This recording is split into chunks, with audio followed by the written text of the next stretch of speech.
Electromagnetic wave theory of light क्या होती है और इसकी क्या सिग्निफिकेंस है। नमस्ते, मेरा नाम मनदीप दलाल है और इस लेक्चर में हम इन्हीं प्रश्नों के उत्तर खोजने की कोशिश करेंगे।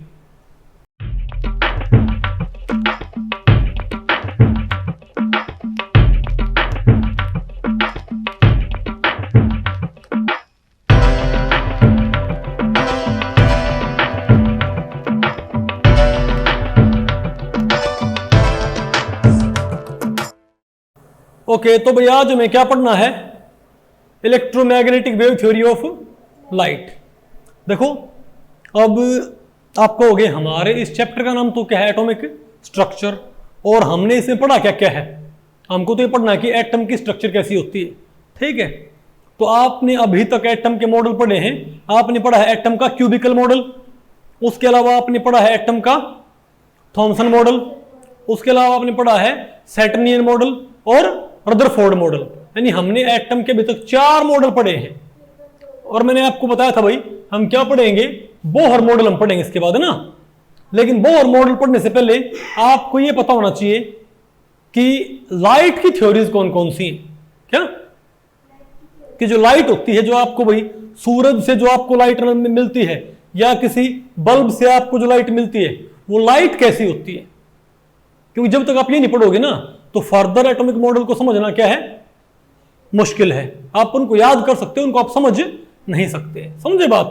तो अब आगे के मॉडल पढ़ने से पहले, बोहर मॉडल पढ़ने से पहले हमको 3-4 और टॉपिक पढ़ने पड़ेंगे। उसमें पहला हमारा क्या है बताओ? Electromagnetic wave theory of light, या इसको ईएम थ्योरी ऑफ लाइट भी बोलते हैं। ओके, तो हम इसकी बात करें लाइट होती क्या है। ठीक है, तो इसमें आपको बता जाएगा कि लाइट क्या होती है। तो मैं आपको बताऊं, सबसे पहले लाइट को पता क्या मानते थे? देखो, जब आप कोई बल्ब जलाते हो तो उसमें से आप तक रोशनी नहीं पहुंचती क्या?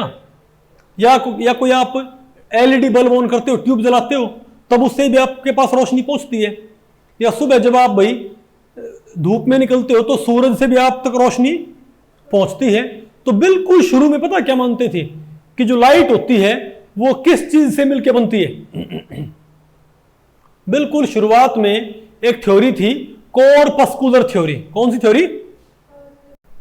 तो भाई बिल्कुल शुरू में एक थ्योरी थी जो लाइट को क्या मानती थी?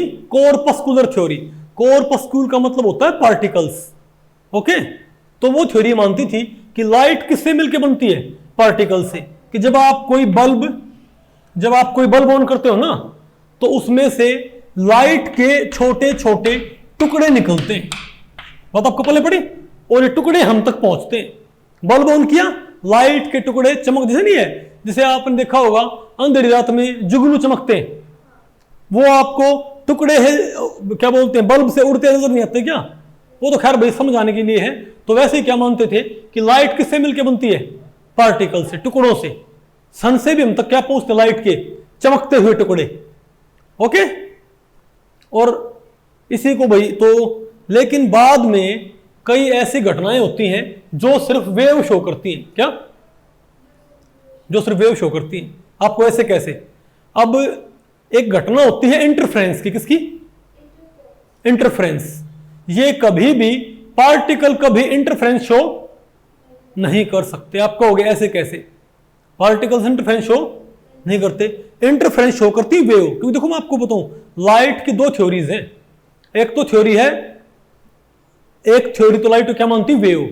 तो जो आप ये थ्योरी पढ़ोगे ना, इलेक्ट्रोमैग्नेटिक वेव थ्योरी, ये लाइट को वेव ही मानती है। और उसके बाद क्या है आपकी प्लैंक्स क्वांटम थ्योरी, वो क्या मानती है लाइट को? पार्टिकल। ठीक है, तो आपको पहले पता होना चाहिए कि पहले कौन सी थ्योरी आई थी और ये कैसे काम करती हैं। तो मैंने आपको बताया, सबसे पहले तो बिल्कुल कुछ भी नहीं पता था तो लाइट को क्या मानते थे? पार्टिकल मानते थे। लेकिन फिर लाइट ने कुछ ऐसी घटनाएं शो करी, लाइट ने कुछ ऐसा बिहेवियर शो करा जो कि अगर लाइट को पार्टिकल मानता हूं ना, कण मानता हूं, टुकड़ा मानता हूं, तो वो शो नहीं कर सकती लाइट। आपको कैसे?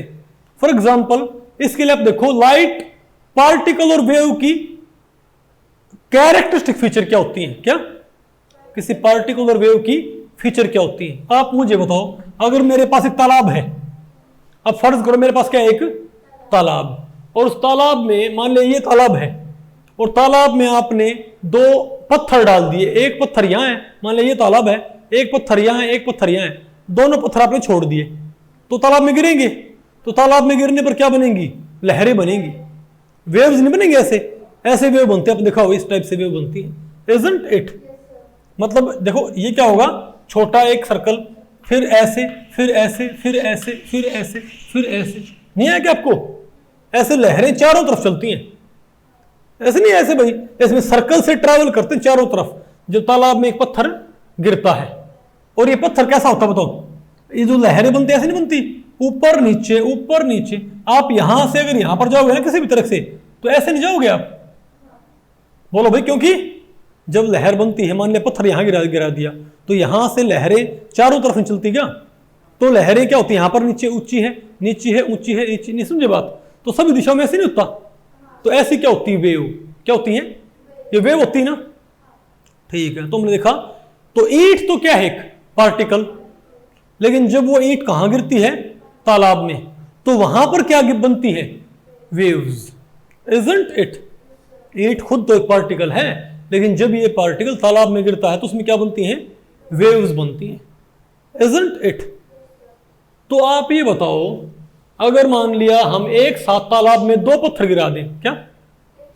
तालाब में एक पत्थर मैंने यहां गिरा दिया, तालाब में एक पत्थर मैंने यहां गिरा दिया, तो जो पत्थर होंगे, जो यहां और यहां पत्थर गिरेगा, क्या वो पत्थर आपस में इंटरफियर करेंगे? इंटरफियर मतलब कुछ इंटरेक्ट करेंगे? नहीं। उन पत्थरों में आपस में किसी तरह का कोई इंटरेक्शन, कोई आपस में भाई लेन देन कुछ भी नहीं होगा ना। लेकिन इस पत्थर ने जो गिर के यहां पर जो लहर बनाई होगी, क्या बनाई होगी? वो लहर तो चारों दिशाओं में चलती होगी, नहीं आपको? वो लहर ऐसे नहीं चलेगी, और जो पत्थर आपने यहां गिराया होगा उससे भी क्या बनी होगी? एक लहर बनी होगी जो चारों दिशाओं में चलेगी, इजंट इट। तो आपको ये नजर नहीं आ रहा कि जो ये लहरें हैं, बताओ क्या करेंगे? आपस में काटेंगे। देखो, क्या ये जो लहरें हैं आपस में काटने? अरे भाई, क्या इसकी जो वेव है, इसकी वेव में ऐड नहीं होंगी? मतलब इनमें इंटरफेयर नहीं हो, इनमें इंटरफ्रेंस होएगा ना। तो पता क्या हो जाएगा, जो और मान ली यहां पर आपके पास कोई दीवार है तालाब की, तो तालाब तक पता लहरें कैसे पहुंचेंगी? किसी जगह पे तो लहरें ऐड हो जाएंगी। लहर देखो, जो कोई लहर होती है, अगर मैं इन लहरों को साइड से देखूं, ऐसे कैसे देखूं, तो मुझे ऐसी लहर नजर नहीं आती क्या? मतलब पानी ऊपर नीचे ऊपर नीचे ऊपर नीचे, ये समझे बात? पानी में ऐसे तो बनता है। तो कई जगह पे तो क्या होगा, लहरें ऐड हो जाएंगी। मतलब ये हाई, इसको बोलते हैं वेव का एम्पलीट्यूड, और ये भी क्या, वेव का एम्पलीट्यूड। तो दोनों वेव क्या हो जाएंगी? ऐड हो जाएंगे कई पॉइंट पे तो। लेकिन अगर मान लिया एक वेव ऐसी हो और एक वेव ऐसी हो, कैसी हो? एक वेव तो ऐसी हो, और इसको बोलते हैं सबट्रैक्शन ऑफ वेव्स। देखो, इसका तो ऊपर क्या है, पीक, इसका नीचे क्या है, मिनिमा, इसका मैक्सिमा, इसका क्या, मिनिमा। तो अगर ये बराबर हाइट की हुई ना लहर, तो पता है इन दोनों को हम जोड़ देंगे तो लहर बिल्कुल खत्म हो जाएगी। क्या हो जाएगी? बिल्कुल खत्म, कैंसल आउट कर जाएंगे लहरें भाई। नहीं आपको मतलब वहां पर पानी क्या हो जाएगा? फ्लैट। क्या हो जाएगा? पानी फ्लैट क्यों हो जाएगा भाई?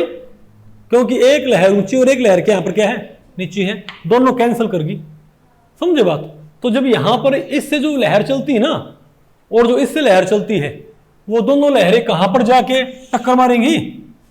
तो ये लहर यहां से चल रही है, तो इसका जो एरिया है लहर का और इसका जो पोर्शन है, वो आपस में मर्ज नहीं हुए क्या? आपस में जब तालाब में तो पत्थर गिराते हो, तो वहां पर जो लहरें बनती हैं वो आपस में क्रॉस नहीं करती क्या? करती है ना। तो कई जगह पे तो क्या होगा, लहरें ऐड हो जाएंगी, कई जगह लहरें क्या हो जाएंगी, सब्ट्रैक्ट हो जाएंगी। समझे बात? तो आपको पता है इस दीवार के ऊपर क्या नजर आएगा? अगर ये दीवार, यहां पर जो दीवार, इसके ऊपर व्हाइट वॉश कर रखा है और पानी में क्या मिला रखा है, ब्लू कलर। क्या मिला रखा है? तो जब लहरें बन बना के खत्म हो जाएंगी ना, और आप इसको देखोगे, तो इस दीवार के ऊपर आपको पता क्या नजर आएगा? ऐसे ब्लू ऊंचाई, नहीं समझे बात? ऐसे भाई, ऐसे है ना, जहां पर लहर जुड़ जाएगी वहां पर तो क्या ऊंची लहर हो जाएगी, जहां पर नीचे वहां पर नहीं है ना आपको। तो ऐसा आपको नजर आएगा। मतलब अगर मैं इसको साइड से देखूं ना, तो मुझे ऐसा नजर आएगा भाई, इस दीवार होगी ना ऐसी नजर आएगी। बताओ कैसी? मतलब इस टाइप से। नहीं मतलब आपको पहले पड़ी मतलब यहां पर तो लहरें क्या हो जाएंगी, ऐड, यहां भी ऐड, यहां भी ऐड, यहां भी ऐड और यहां भी ऐड। यहां क्या हो जाएंगे बताओ, सब्ट्रैक्ट। नहीं है आपको, सबसे ज्यादा ऐड कहां पर हो रही है बताओ, बेटर तरीके से यहां पर। तो इनको बोलते हैं मैक्सिमा, इनको बोलते हैं मिनिमा। नहीं है आपको, तो हम क्या बोलेंगे, एडिटिव इंटरफ्रेंस से क्या आएगा, इसको बोलते हैं एडिटिव इंटरफ्रेंस, कंस्ट्रक्टिव इंटरफ्रेंस, इसको बोलते हैं डिस्ट्रक्टिव इंटरफ्रेंस। तो लहरें आपस में क्या करती हैं, इंटरफियर करती हैं। लहरें आपस में घट के, जुड़ के और नई लहरें बनाती हैं।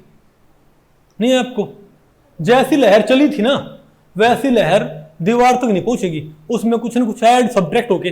अरे आप तालाब के किनारे बैठे होते हो, किनारे में पानी ऐसे नहीं उछलता क्या, बात आपको पहले पड़ गई। ओके, तो हम समझ गए भाई। तो पार्टिकल क्या करते हैं, इंटरफेरेंस नहीं करते, लेकिन लहरें क्या करती हैं। तो जो पत्थर आपने पानी में गिराए थे, उन पत्थरों ने आपस में किसी तरह का इंटरफेरेंस क्रिएट नहीं किया, लेकिन पत्थरों ने जो क्या बनाई थी, वेव्स बनाई थी। उन वेव्स ने क्या किया है, इंटरफेरेंस पैटर्न शो किया है ना। और इंटरफेरेंस पैटर्न में क्या होता है कि जो स्क्रीन होती है, यहां पर स्क्रीन की जगह कौन हमारे पास, दीवार। उस दीवार पे कई जगह पे तो लहरें जुड़ गई और कई जगह पे लहरें घट गई, कईयों पे जुड़ गई, लेकिन यहां पर क्या आ गया, नहीं आप उसमें जो ये ऐसा पैटर्न आएगा ना हमारे पास, तो जहां पर जुड़ गई वहां पर चिलर हो जाएगी, जहां पर ना जुड़ी वहां पर क्या हो जाएगी, लहर नीचे बिल्कुल जीरो हाइट। नहीं आपको सुना, फ्लैट पानी। ओके ठीक है। तो वेव्स क्या करती हैं, इंटरफेरेंस शो करती हैं, और पार्टिकल्स इंटरफेरेंस शो। इस बात से एग्री करते हो, पक्का, ठीक है। तो अब इसी बात को आप ये बताओ, ऐसा ही पैटर्न, तो लाइट को पहले क्या मानते थे, पार्टिकल मानते थे, लेकिन अब एक काम करो आप, अब क्या करो आप, एक काम करो, यहां पर एक स्क्रीन रखो, क्या रखो, एक स्क्रीन, ठीक है बात, और यहां पर रखो एक पार्टीशन, और लेकिन यहां पर दो सुराख छोड़ दो, एक यहां पर और एक यहां पर, एक यहां पर और एक यहां पर, ठीक है। अब एक काम करो, यहां से आप इसके ऊपर लाइट डाल लो, क्या डालो, अब लाइट, अब यहां पर एक बल्ब ऑन कर दो, यहां पर हमने एक बल्ब ऑन कर दिया, तो बल्ब की रोशनी कहां पड़ेगी, यहां पड़ेगी ना इसके ऊपर, पक्की बात है। तो वो जब रोशनी इसके पड़ेगी तो वो इससे निकलेगी और इससे निकलेगी, इनको बोलते हैं स्लिट, क्या बोलते हैं, स्लिट बोलते हैं। इजंट इट, ये बहुत ही नैरो स्लिट है, क्या बेटा, बहुत नैरो स्लिट है, बहुत नैरो। ओके, तो आपके अकॉर्डिंग हमको सिर्फ यहां कितनी, अच्छा तो अगर यहां पर मैं लाइट की बजाय यहां पर मैं काम करूं, अब फर्ज करो हम यहां से क्या फायर कर रहे हैं, बेर फायर कर रहे हैं, क्या फायर कर रहे हैं, बेर के काकड़े, बेर नहीं होते, यहां पर हमने गन लगाई हुई है जो लगातार क्या फायर कर रही है, इनके ऊपर बेर फायर कर रही है, ठीक है। तो बेर तो पक्का पार्टिकल होता होगा, बेर तो क्या होता है, पार्टिकल होता होगा ना। तो जो बेर यहां से टकराएंगे, जो तो यहां पर जो बेर टकराएंगे वो तो रुक जाएंगे इस दीवार से, इजंट इट। लेकिन जो बेर किस सीध में आएगा, इस पॉइंट की सीध में आएगा, वो कहां टकराना चाहिए, सीध में, वो यहां पर आना चाहिए, और जो बेर यहां पर आएगा उसे कहां टकराना चाहिए, यहां पर। तो हमको सिर्फ अगर पार्टिकल होता, इसको बोलते हैं डबल स्लिट एक्सपेरिमेंट, क्या बोलते हैं इसको, डबल स्लिट एक्सपेरिमेंट। तो इसमें इसको कितनी जगह पे इस स्क्रीन के ऊपर बेरों को टक्कर मारनी चाहिए, सिर्फ दो जगह पे, जो यहां से पार हो गया वो यहां टक्कर मारे, जो यहां से पार हो गया सिर्फ यहां पर टक्कर मारे। तो स्क्रीन पे आपको सिर्फ दो जगह क्या नजर आना चाहिए, इफेक्ट। तो पार्टिकल होगा तो दो जगह इफेक्ट देगा ना, पक्की बात है। अगर पार्टिकल हुआ तो बेटा दो जगह इफेक्ट देगा, क्या नहीं देगा, पक्की बात है। और वेव होंगी तो क्या करेंगी, ज्यादा जगह इफेक्ट देंगी। मैंने आपको बताया था, जैसे कि अगर मान लिया, जैसे कि आप ये मान लो, कि जो स्क्रीन है ना, क्या है ये स्क्रीन, ये मान लो इस बोर्ड को ऐसे कर लो, यहां पर पानी भरा हुआ है, यहां पर क्या भरा हुआ है, यहां पर पानी भरा हुआ है। अगर बेर मारे तो सिर्फ दो जगह इफेक्ट आएगा, ठीक है। लेकिन अगर मैंने यहां पर तो क्या किया भाई, यहां पर पानी भरा हुआ है। जैसे आप ये मान लो कि मान लिया, ये मान लो ये स्क्रीन तो मान लो इस साइड, ये स्क्रीन नहीं है, ये स्क्रीन तो मान लो इस दीवार को मान लो कि इस दीवार को स्क्रीन, ये बोर्ड को मान लो स्क्रीन, ठीक है। और यहां पर कर दो पार्टीशन, यहां पर क्या कर दो, और यहां पर दो स्लिट काट दो, यहां पर क्या करो, दो स्लिट काट दो दो स्लिट। और जहां पर ये कैमरा नहीं है यहां पर लगा दो बेयर गन, क्या, जो बेयर फायर करती है, बहुत सारे बेयर, ओके नहीं आपको। तो दो स्लिट मैंने यहां पर काटी हुई पतली पतली, ओके। तो जब वहां से बेयर फायर करेंगे तो जो यहां टकराएंगे बेयर तो रुक जाएंगे। सिर्फ अगर स्लिट के सीधे बेयर आ गया तो पार निकलेंगे। तो मुझे कितनी जगह पे बेयर टकराते मिलेंगे, एक बैंड यहां पर और एक बैंड यहां पर। तो मुझे पता है अगर मैं डबल स्लिट एक्सपेरिमेंट में पार्टिकल मारूंगा, डबल स्लिट, दो स्लिट नहीं क्या, मैं इसे पार्टिकल मारूंगा तो कितनी जगह मुझे बैंड नजर आएंगे बताओ, दो जगह। डबल स्लिट में दो बैंड, अगर तीन स्लिट हो तो कितने बैंड मिलते, तीन बैंड। तो डबल स्लिट में दो बैंड मिलने चाहिए ना, क्योंकि पार्टिकल यहां से आया तो यहां टक्कर मार गया, यहां से आया तो यहां टक्कर मार गया। इजी है ना बिल्कुल। बताओ ओके। अब एक काम करो आप, थोड़ा आपको भाई पता होना चाहिए वेव होती क्या है। आप पढ़ते तो हो कि वेव, लाइट को क्या मानते हैं, वेव मानते हैं। भाई क्यों मानते हैं, कोई रीजन तो आपको होना चाहिए आपके पास। अब एक काम करो, अब इस रूम के अंदर पानी भर दो, क्या भर दो, यहां पर पानी भर दो इसके अंदर। लेकिन ऐसे भरो कि जो स्लिट नहीं है वो इतनी डूब जाए, मतलब स्लिट, इस पार्ट यहां पर एक पार्टीशन कर रखा है, इसमें स्लिट निकाल रखी क्या, तो स्लिट पानी में इतनी डूब जाएगी। ऐसे जैसे अगर कोई नहीं है, कोई अगर मकोड़ा या चींटी किसी पेपर बोट में बैठ के आए ना तो स्लिट में से पार हो जाए। बात आपको पहले पड़ गई नहीं, आपको समझ आया। अब एक काम करो, अब यहां से एक ऊपर से एक पत्थर डाल दो यहां पर, तो जो पत्थर यहां पर गिरेगा तो यहां पर लहरें नहीं बनेगी, और लहरें किस पे स्ट्राइक करेंगी, पार्टीशन पे। तो एक तो लहर यहां से निकलेगी, जैसे कि अगर मैंने, अब यहां पर ही पार्टीशन है, यहां पर क्या है, ये पार्टीशन है नहीं आपको, बताओ भाई। अब यहां पर मैंने एक पत्थर डाल दिया पानी में, तो पानी में दो लहर नहीं बने, पानी में एक लहर नहीं बनेगी क्या। और जब ये लहर कहां टक्कर मारेगी, इस पार्टीशन पे, तो एक लहर यहां से बनेगी और एक लहर यहां से बनेगी। अब ये लहर क्या करेंगे, आपस में इंटरफ्रेंस क्या करेंगी। तो जब ये लहर यहां पहुंचेंगी तो किसी पॉइंट पे तो लहर जुड़ जाएंगी और किसी जगह पे लहर घट जाएंगी। तो जहां पर लहरें जुड़ेंगी वहां पर तो लहर ऊंची हो जाएगी, जहां पर घटेंगे वहां पर लहर नीचे हो जाएगी। तो आपको कहां कहां पर बैंड नजर आएंगे, आपको लहर यहां भी नजर आएगी, आपको ऐसा नजर नहीं आएगा। अरे बोलो भाई, नहीं समझे बात, मतलब अरे भाई अब इसको ऐसे मानो कि ये यहां पर गिरा है, स्लिट यहां है, लहरें ऐसे आई, दो लहर यहां बन गई और ये स्क्रीन है, तो यहां पर ऐसे नहीं बनेगा हमारे पास। बोलो भाई। तो अगर मैं बेर मारता तो सिर्फ दो जगह इफेक्ट आता, लेकिन अब हमने क्या फायर करी है, इस डबल स्लिट के ऊपर वेव। हमने इस डबल स्लिट के ऊपर क्या फायर करी है, वेव फायर करी है। तो हमारे पास एक वेव यहां बनेगी, एक वेव यहां, एक वेव नहीं, आपको सुने। तो पूरी दीवार पे क्या नजर आएगा आपको, बैंड्स। इसको बैंड बोल रहा हूं मैं, यहां पर ज्यादा ऊंचा बैंड, यहां पर थोड़ा नीचा बैंड, यहां पर थोड़ा और नीचा बैंड। लेकिन भाई नहीं बेटा आपको सुन, अरे इसको आगे आपको सुन, तो आप ये मानते हो कि अगर वेव हुई तो क्या बनती है डबल स्लिट में, अगर डबल स्लिट एक्सपेरिमेंट में वेव मारी जाए तो क्या बनेंगे, मैनी बैंड। और डबल स्लिट में क्या मारी जाए तो क्या बनेंगे हमारे पास, दो बैंड। पक्की बात है। अब एक काम करो आप, अब बेटा एक काम करो आप, यहां पर ये स्लिट बहुत ही नैरो रखो। क्या रखो यहां पर, बहुत ही, यहां पर दो स्लिट रखो बहुत ही नैरो, एक्सट्रीमली नैरो नहीं आपको। और वहां पर जला दो बल्ब, वहां पर क्या जला दो, बल्ब जला दो एक। समझ गए बात, उससे लाइट निकल रही है, क्या निकल रही उससे, पक्की बात है। और यहां पर ये हमारी क्या, इसको कर दो, इसको आप कर दो, स्क्रीन को कर दो ब्लैक। क्या कर दो इसको, स्क्रीन को ब्लैक कर दो, बिल्कुल कर दो ब्लैक, ये ब्लैक बोर्ड मान लो। अब क्या होगा बताओ, अब वहां से लाइट आएंगी तो हमारे पास क्या होगा, दो स्लिट में से निकले क्या, तो पता क्या मिलेगा आपको, आपको यहां पर क्या मिलेगा, ब्राइट बैंड, यहां पर डार्क। अब की बारी पानी वाली लहरें नहीं है, लहरें किसने बनाई है, वेव ने, नहीं आपको। तो अगर आप बेयर फायर करते हो डबल स्लिट में, अगर आप बेटा डबल स्लिट एक्सपेरिमेंट में, मान लिया यहां मेरे पास स्क्रीन है, फर्ज करो यहां मेरे पास क्या, चलो ये बोर्ड हुआ क्या आपका, मान लो स्क्रीन मान लो, और मैं डबल स्लिट एक्सपेरिमेंट में बेर मारता हूं इसके ऊपर, तो मुझे सिर्फ 2 जगह बेंड नजर आएंगे। लेकिन मुझे अगर पूरी जगह मुझे यहां से लेके वहां तक बेंड नजर आए, तो वो कौन बनाता है? वेव। तो मुझे पता वेव क्या बनाती है? Many band.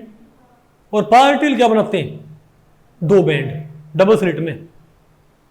मैंने पानी के जरिए, पानी की जो लहर मारी थी इसके ऊपर, ये जो स्लिट यहां पर थी, मैंने पार्टीशन के इस साइड ऊपर से नीचे क्या डाल दिया था? एक पत्थर। वहां पर पानी की वेव बन गई थी। वो वेव जब इनसे टकराएगी तो यहां से भी वेव निकलेगी और यहां से वेव निकलेगी। याद दिया वो पढ़े फिजिक्स, समझे बात? तो वेव्स आपस में ऐड भी होंगे और नहीं, समझे बात? तो वेव तो क्योंकि सब दिशाओं में चलती हैं। आप जब पानी में पत्थर मारते हो तो जो वेव बनती है वो सब दिशाओं में नहीं चलती है तालाब में, ये एक तरफ भाग लेती है बस। पार्टिकल एक तरफ भागता है, वेव तो क्या करती है? ये चौक है, ये एक तरफ भाग सकता है। इस चौक को पानी में मार दो तो जो लहर बनेगी वो तो तालाब में चारों तरफ चलती है, नहीं है आपको? तो अगर यहां पर एक वेव मारी, जो वो वेव इसके ऊपर टकराएगी तो यहां से भी एक वेव बनेगी और यहां से भी एक वेव बनेगी। तो दोनों वेव सभी दिशाओं में चलेंगी जब इनको मिलेंगी, तो सभी दिशाओं में ऐड भी होंगी, क्या होंगी? सब्ट्रैक्ट भी होंगी। तो कई जगह पे वेव ऐड, कई जगह पे वेव सब्ट्रैक्ट। जहां पर वेव ऐड होगी वहां पर लहर ऊंची, जहां पर वेव सब्ट्रैक्ट होगी वहां पर वेव खत्म हो जाएगी बस। क्या हो जाएगी वहां पर? नहीं आपको समझ में? हाँ, फ्लैट पानी। इसीलिए आपको यहां पर ऐसी बहुत सारी ऐसे बैंड नहीं मिलेगी क्या? बोलो भाई, नहीं आपको समझ? इस टाइप से लहर बनती जो, तो मुझे पता है पार्टिकल बनाते हैं 2 बैंड डबल स्लिट में और वेव बनाती है मैनी बैंड। अब एक काम करो, अब वहां पर आप ना तो बेर मारो इसके ऊपर डबल स्लिट के ऊपर, ना तो बेर ही मारने हैं, ना क्या मारने? क्या? ना पानी की वेव मारनी, आपने सूटेबल वेवलेंथ की। क्या मतलब? अब ये थोड़ा इसका भाई मैं पूरा एक्सपेरिमेंट आपको नहीं बताऊंगा पूरा डिटेल, लेकिन आपने क्या करना है, एक बहुत खास वेवलेंथ की आपने वहां से क्या मारी? आपने वहां पर एक, अब आपने वहां से लाइट डाली, सिर्फ अपने वहां पर क्या डाली? डबल स्लिट एक्सपेरिमेंट में अपनी लाइट डाली इसके ऊपर, लाइट। तो पता क्या मिला मुझे? मुझे स्क्रीन पे पता क्या मिलेगा?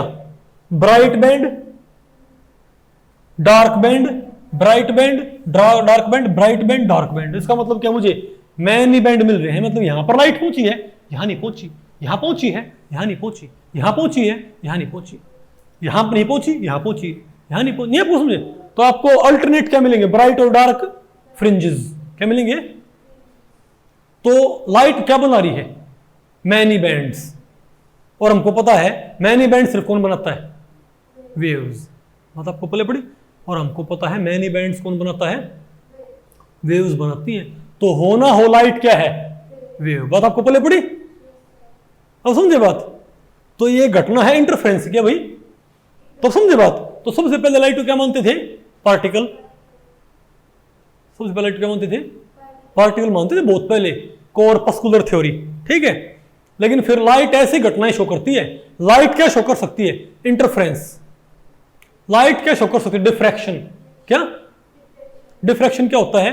Bending of light around corner of objects. क्या? ऑब्जेक्ट्स, ये भैया आपने पढ़ा फिजिक्स में। तो डिफ्रैक्शन है, इंटरफेरेंस है, ऐसी जो घटनाएं होती हैं। इंटरफेरेंस से होता है, अगर 2 वेव सोर्स हुए तो क्या बनेंगे? Many bands. और लाइट भी क्या बना रही है? Many bands. अरे भाई, डबल स्लिट एक्सपेरिमेंट में पार्टिकल यूज करोगे तो 2 बैंड बनने चाहिए, वेव यूज करो मैनी बैंड बनने चाहिए। और जब आपने लाइट यूज की तो मैनी बैंड बने। तो लाइट किससे रिजेंबल कर रही है? वेव से कि पार्टिकल से? तो इस तरीके से भाई लाइट को क्या मानने लगे? वेव मानने लगे। और एक आइगन प्रिंसिपल होता है, आपने पढ़ा होगा फिजिक्स के अंदर। अगर आपको भाई फिजिक्स में सारा ये क्या होता है? एक आइगन प्रिंसिपल। तो लाइट को क्या मानने लगे? वेव मानने लगे। कि लाइट वास्तव में, तो फिर क्या मानने लगे? कि सूरज से जो लाइट हम तक आती है या किसी भी सोर्स से जो हम तक लाइट आती है, उस लाइट में टुकड़े नहीं होते। वो लाइट क्या होती है? वेव की तरह चलती है। नहीं आपको? जैसे पानी में वेव चलती है ना, जैसे पानी में क्या होती है?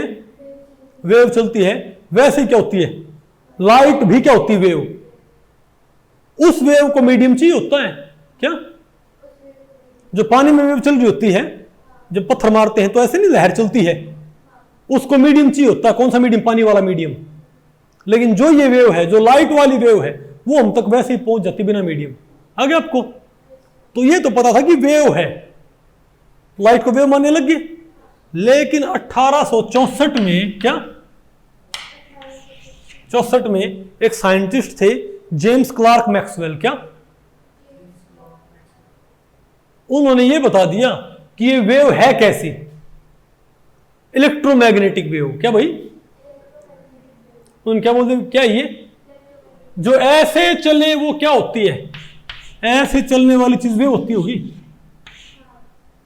आपको ऐसे कैसे? अरे भाई आप मुझे बताओ, अगर मान लिया आपने, ये एक चीज है, आपने पानी में पत्थर मारा तो ऐसे लहर नहीं बनती क्या? सर्कल है ना?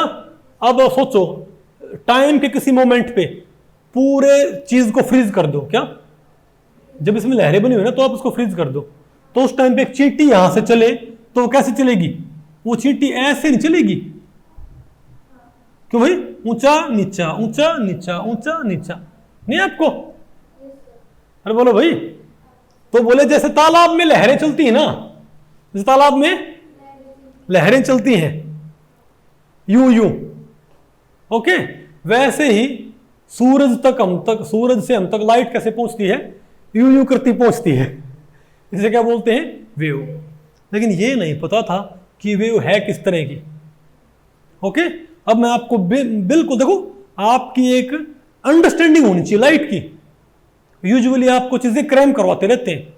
आपको बताया गया होगा ना कि इलेक्ट्रोमैग्नेटिक वेव थ्योरी ये कहती है कि energy is absorbed continuously, absorb emitted ना।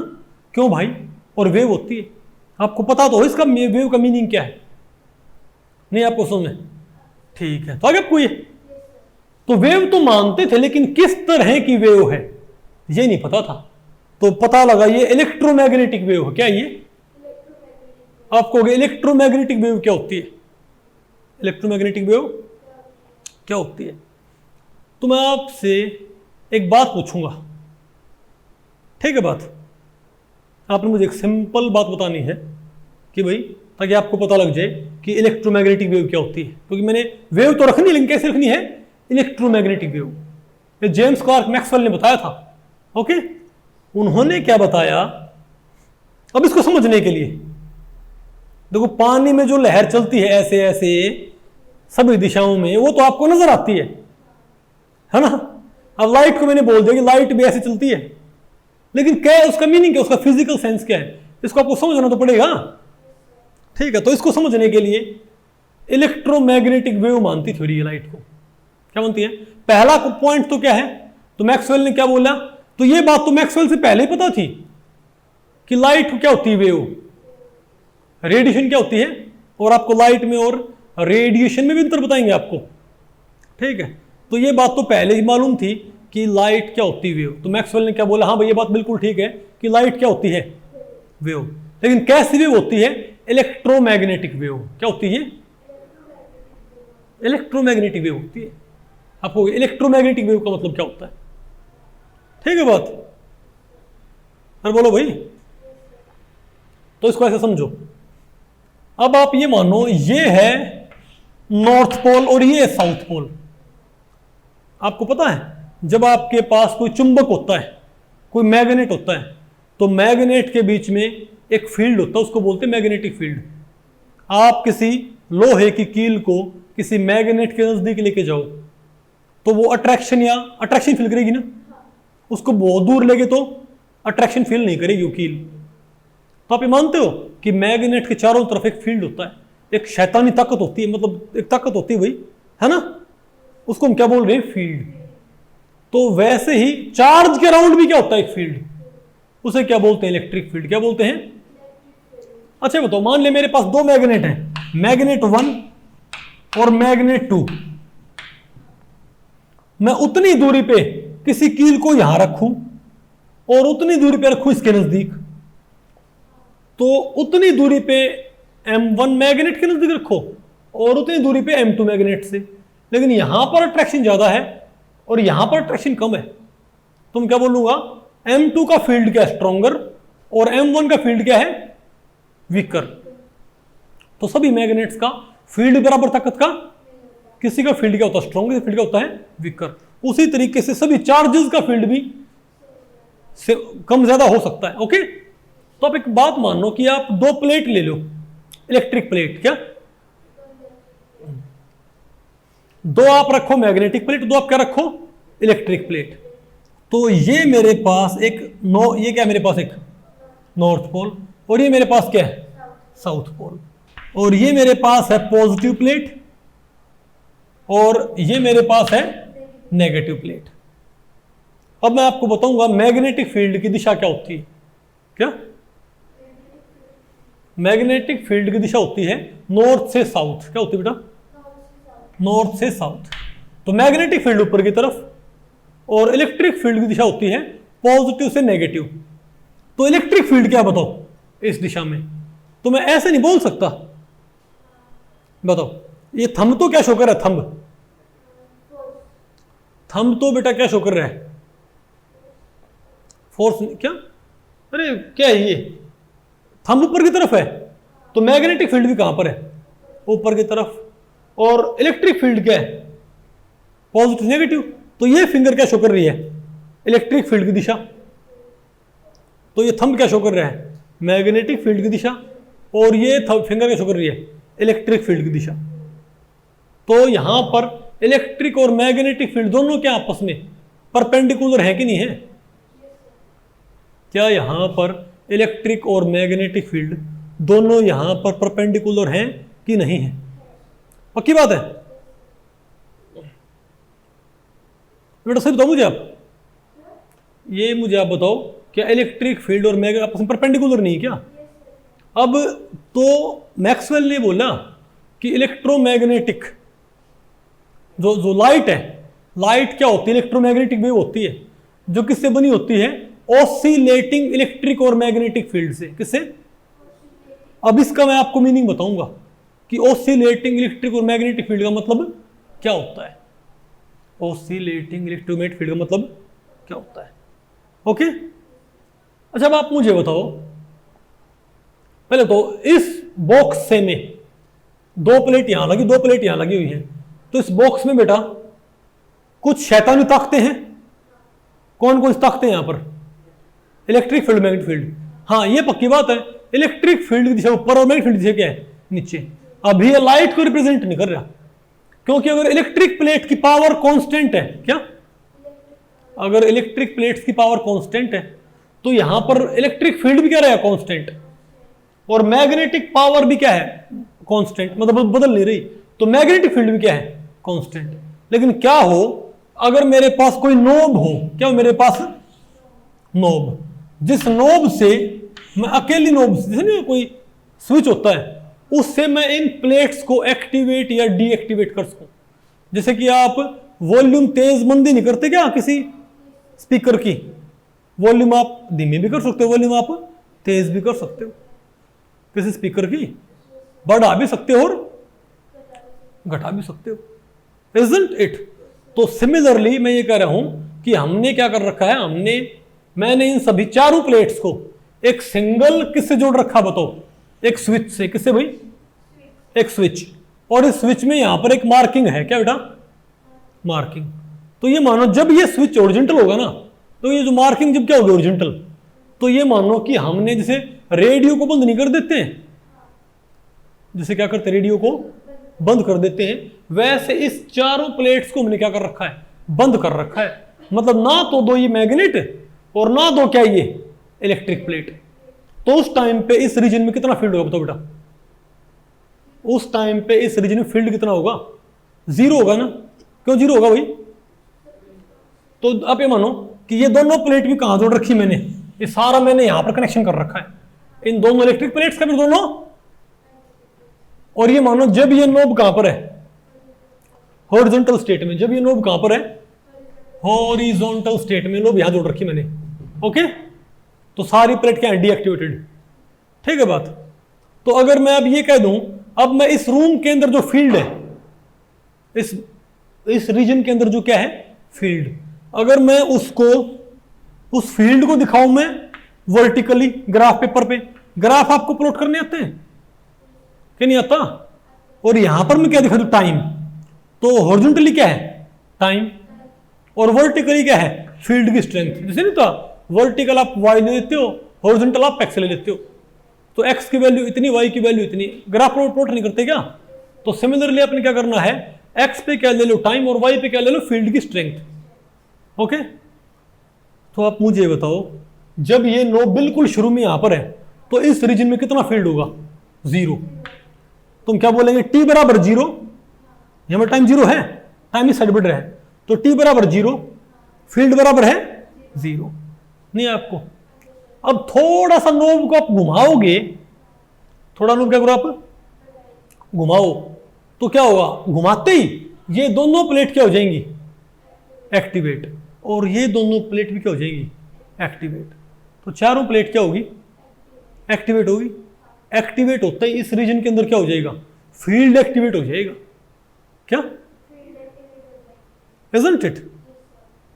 तो अब थोड़ा सा यहां पर फील्ड आ गया ना, तो यहां पर फील्ड 0, तो थोड़ा समय गुजरने पर थोड़ा फील्ड आ गया ना, कि नहीं आ गया। तो अब क्या बनाओगे, थोड़ा टाइम गुजरा, थोड़ा फील्ड आ गया।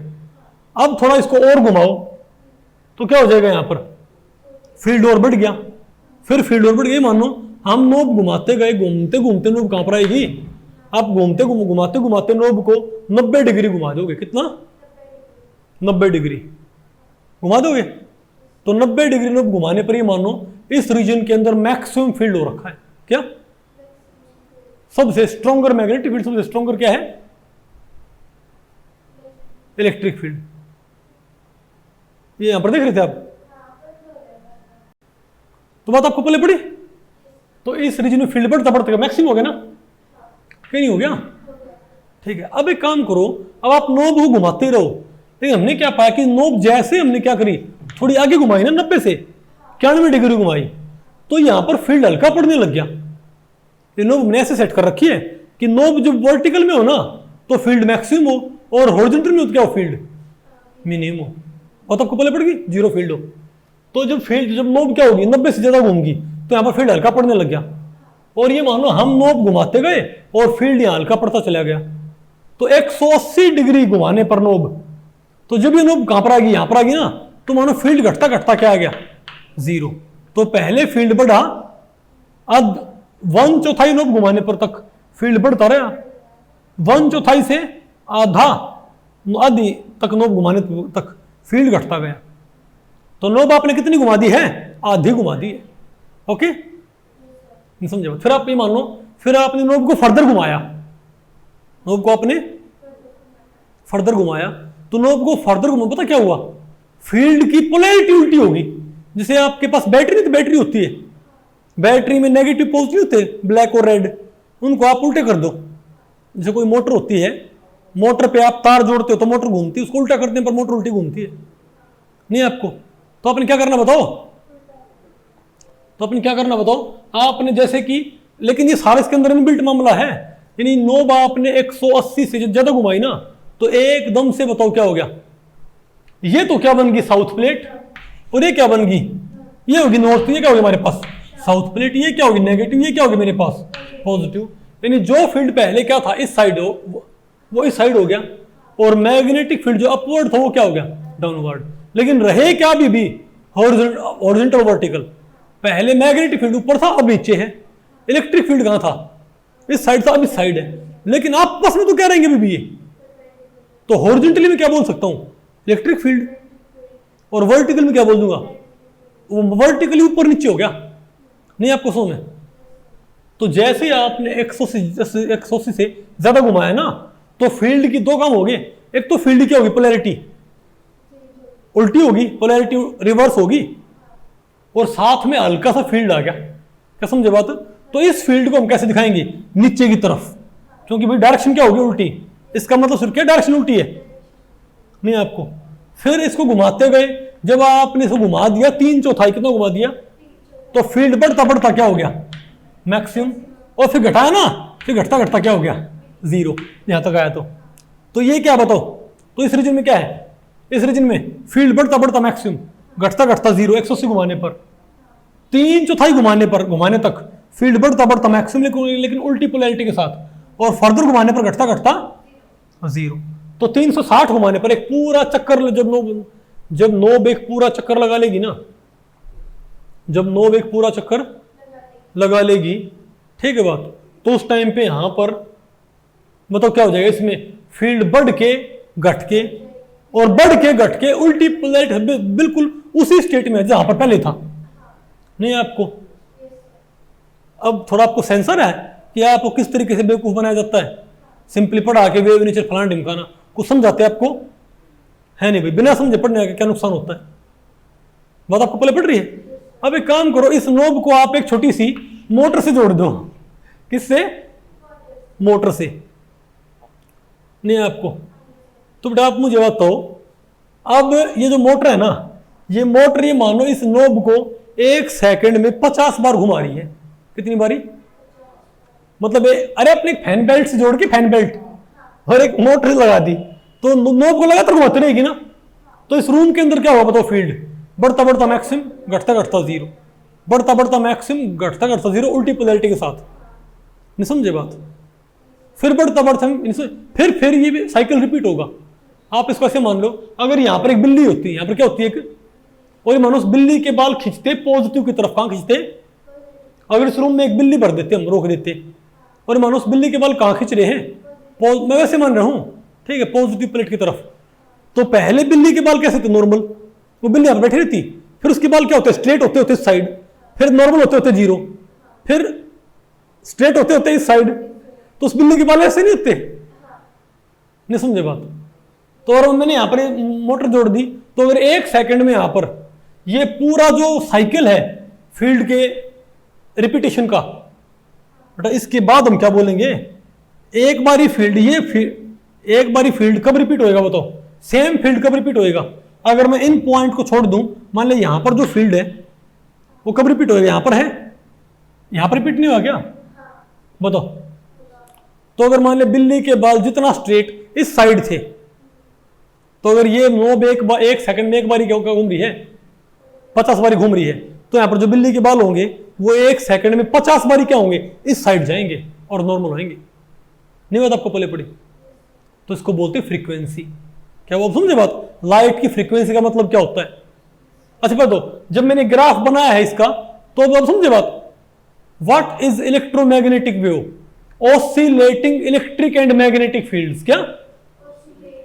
परपेंडिकुलर। पहली बात तो क्या दोनों फील्ड बेटा परपेंडिकुलर है? क्या इलेक्ट्रिक फील्ड ऐसे है, मैग्नेटिक फील्ड ऐसे है? Magnetic field and electric field are perpendicular to each other.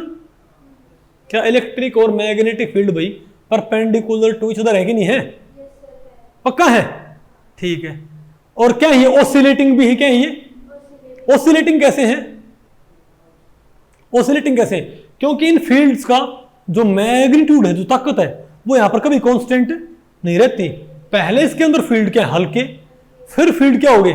Strong होते होते होते क्या हो गए? मैक्सिमम स्ट्रांग, फिर हल्के पड़ते पड़ते क्या हो गए? 0, फिर स्ट्रांग होते होते क्या हो गए? मैक्सिमम, फिर हल्के पड़ते। नहीं समझे बात? तो यहां पर फील्ड की जो ताकत है वो कभी एक समान नहीं रहती, लगातार बदल रही है। ऑसिलेट करना मतलब क्या होता है? फ्लक्चुएट करना। नहीं आपको समझ? बार बार बदलना, लगातार बदल रही है फील्ड की स्ट्रेंथ। नहीं आपको? तो फील्ड की स्ट्रेंथ कैसे बदल रही है? जैसे कि पानी में जब लहर चलती है, तो जैसे पानी में लहर की ऊंचाई बदलती है, जैसे पानी में लहर चलती है तो जैसे उसकी ऊंचाई बदलती है, क्या वैसे यहां पर फील्ड की स्ट्रेंथ नहीं बदल रही क्या? बोलो भाई। तो इसलिए वो क्या उसको बोलते? वेव। क्या बोलते हैं इसको? वेव। नहीं आपको समझ? तो ये थ्योरी क्या बोलती है? पहली बात तो लाइट क्या होती है? वेव। लेकिन क्या होती है? Electromagnetic wave. मतलब इसके अंदर क्या होते हैं? Perpendicularly oscillating. क्या यहां पर इलेक्ट्रिक फील्ड क्या यहां पर हॉरिजॉन्टल है, मैग्नेटिक फील्ड यहां पर क्या है? वर्टिकल है, ऊपर नीचे हो रहा है। लेकिन समझे बात? वैसे भाई मैं आपको सारी बात नहीं बताऊंगा। ये हमारी है पोलराइज्ड लाइट। क्या मेरी भाई? पोलराइज्ड लाइट है। ओके। तो यहां पर इलेक्ट्रिक और मैग्नेटिक फील्ड लगातार क्या ऑसिलेट कर रहे हैं ना, परपेंडिकुलरली। नहीं समझे बात?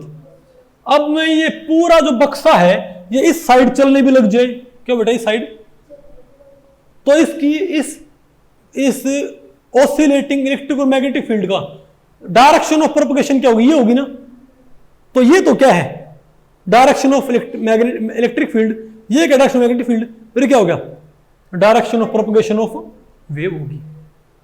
नहीं है आपको, इसे हम क्या बोलेंगे डायरेक्शन ऑफ प्रोपगेशन ऑफ, तीनों क्या आपस में परपेंडिकुलर, इलेक्ट्रिक फील्ड तो ये हो गया, मैग्नेटिक फील्ड ये हो गया, और ये क्या होगी डायरेक्शन। तो इसमें और इसमें कितना एंगल 90 का, और ये दोनों आपस में 90 पे ही है, इस दिशा के भी क्या है 90 के। अब समझे बात, तुम क्या बोलते हैं कि इलेक्ट्रिक एंड मैग्नेटिक फील्ड्स, तो क्या होते हैं electromagnetic wave, perpendicularly oscillating electric and magnetic field, बोलो भाई, which are also perpendicular to the direction of propagation of wave.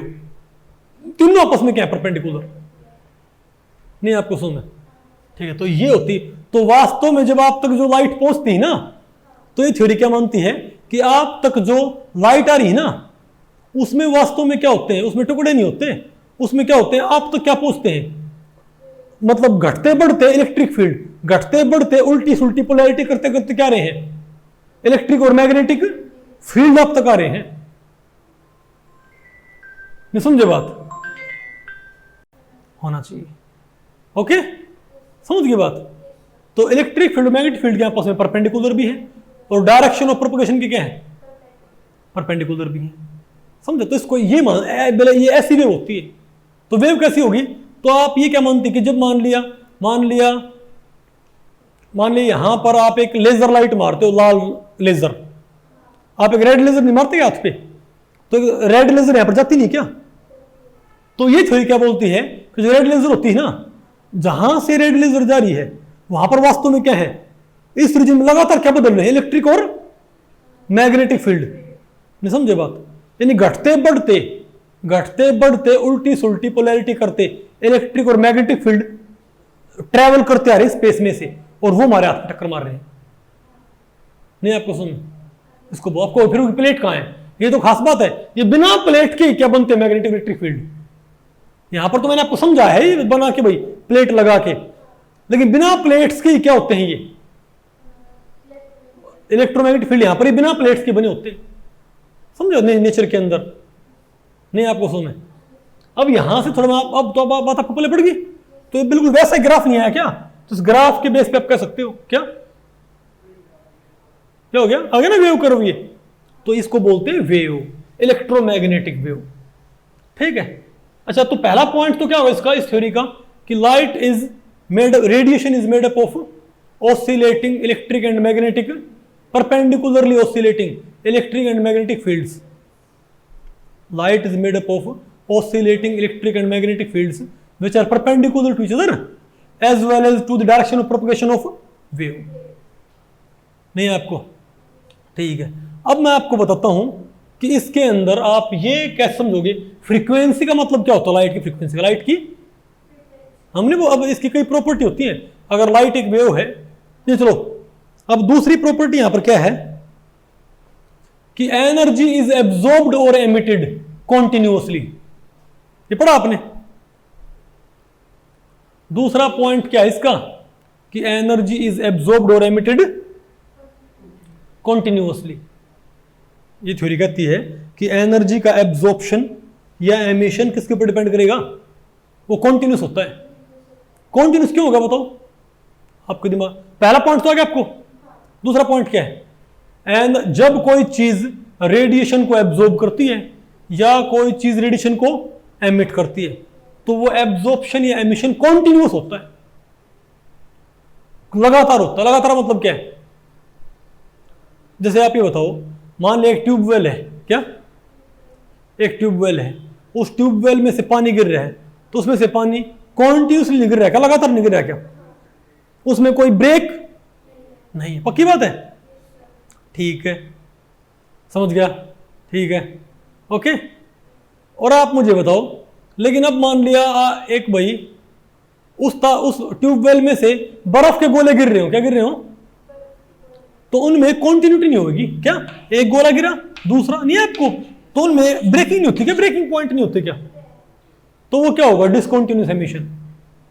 अगर वो ट्यूबवेल में से क्या निकल रहे हो, बर्फ के गोले, तो उनमें कॉन्टिन्यू, जब गोले उसमें से बाहर निकलेंगे तो कुछ पोर्शन खाली नहीं होगा, तो वहां पर कॉन्टिन्यूटी नहीं है।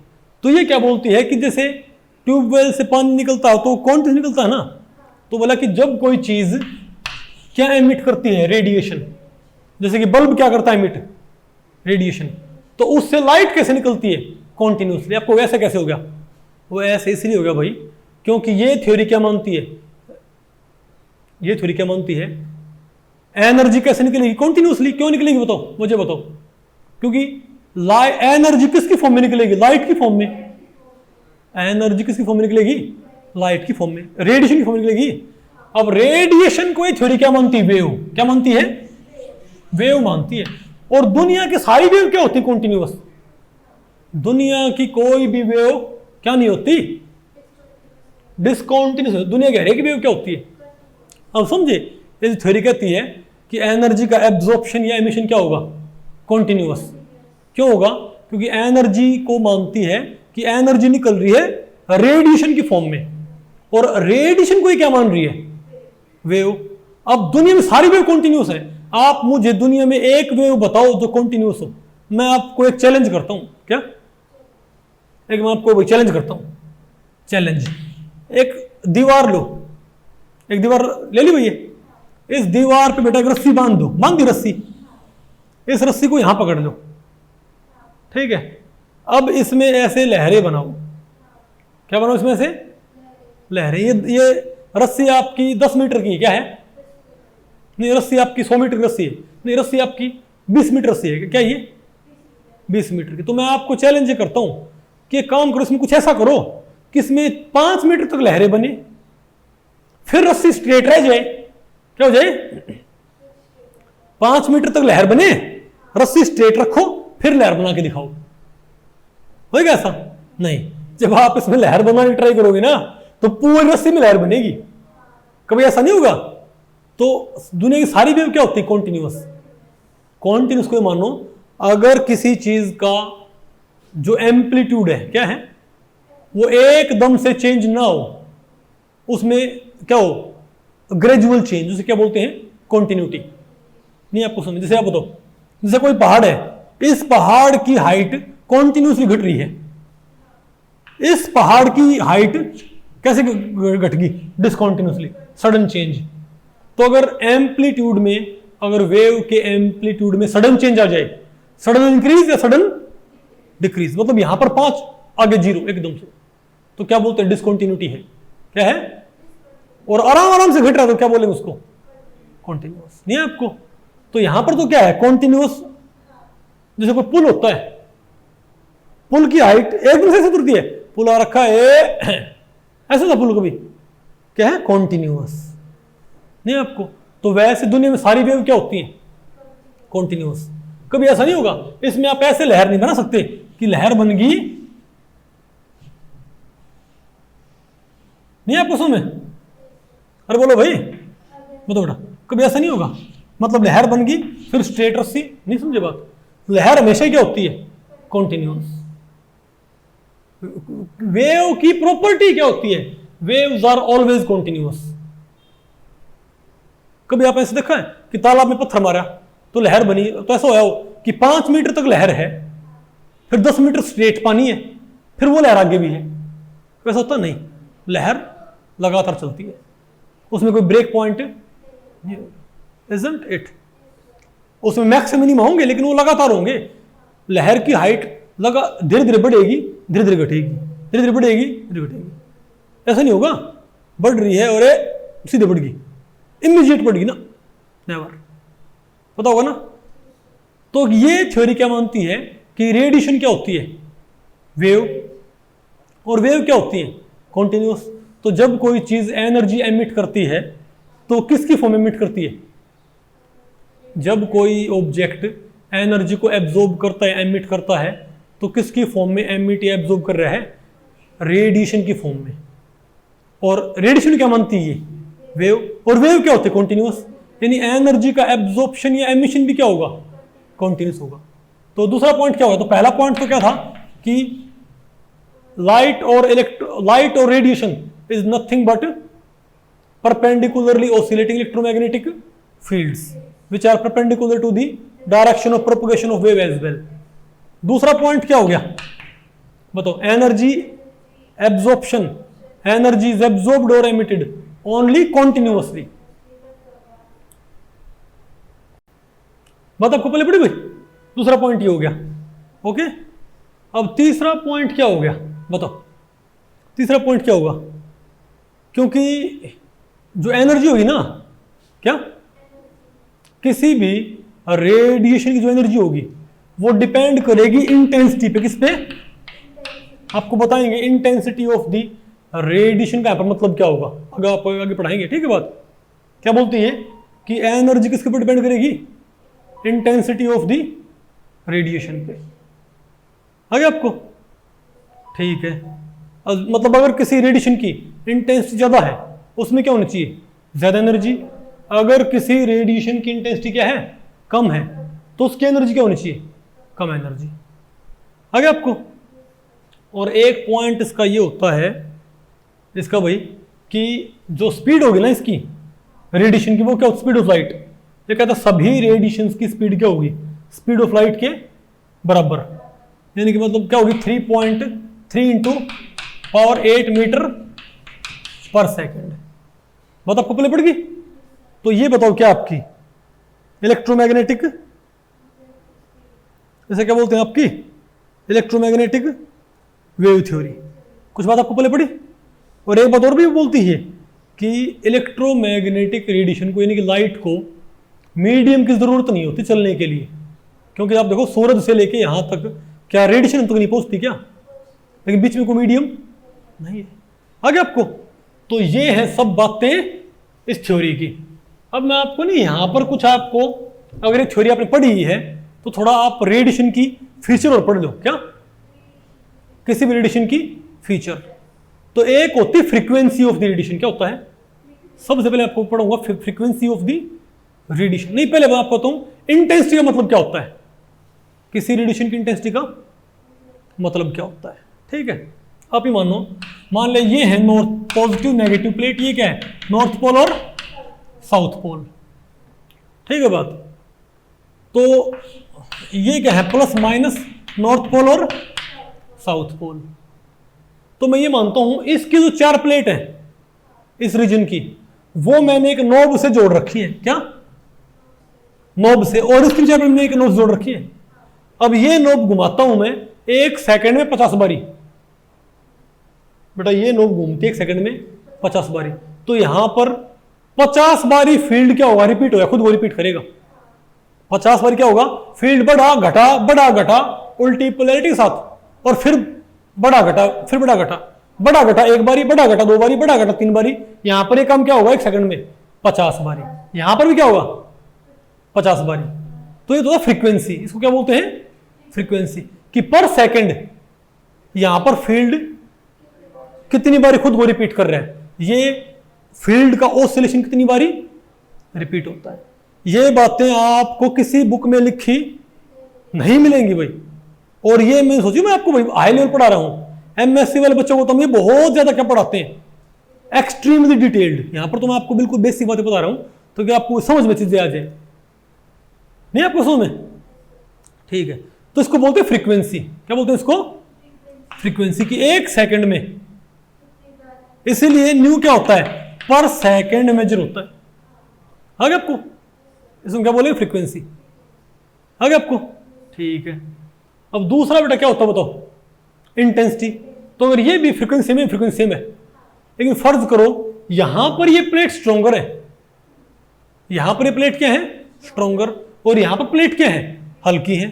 तो फील्ड तो यहां भी एक सेकंड में क्या होगा? 50 बारी बढ़ घट के रिपीट होएगा। 1 सेकंड पर यहां पर क्या हो? फील्ड।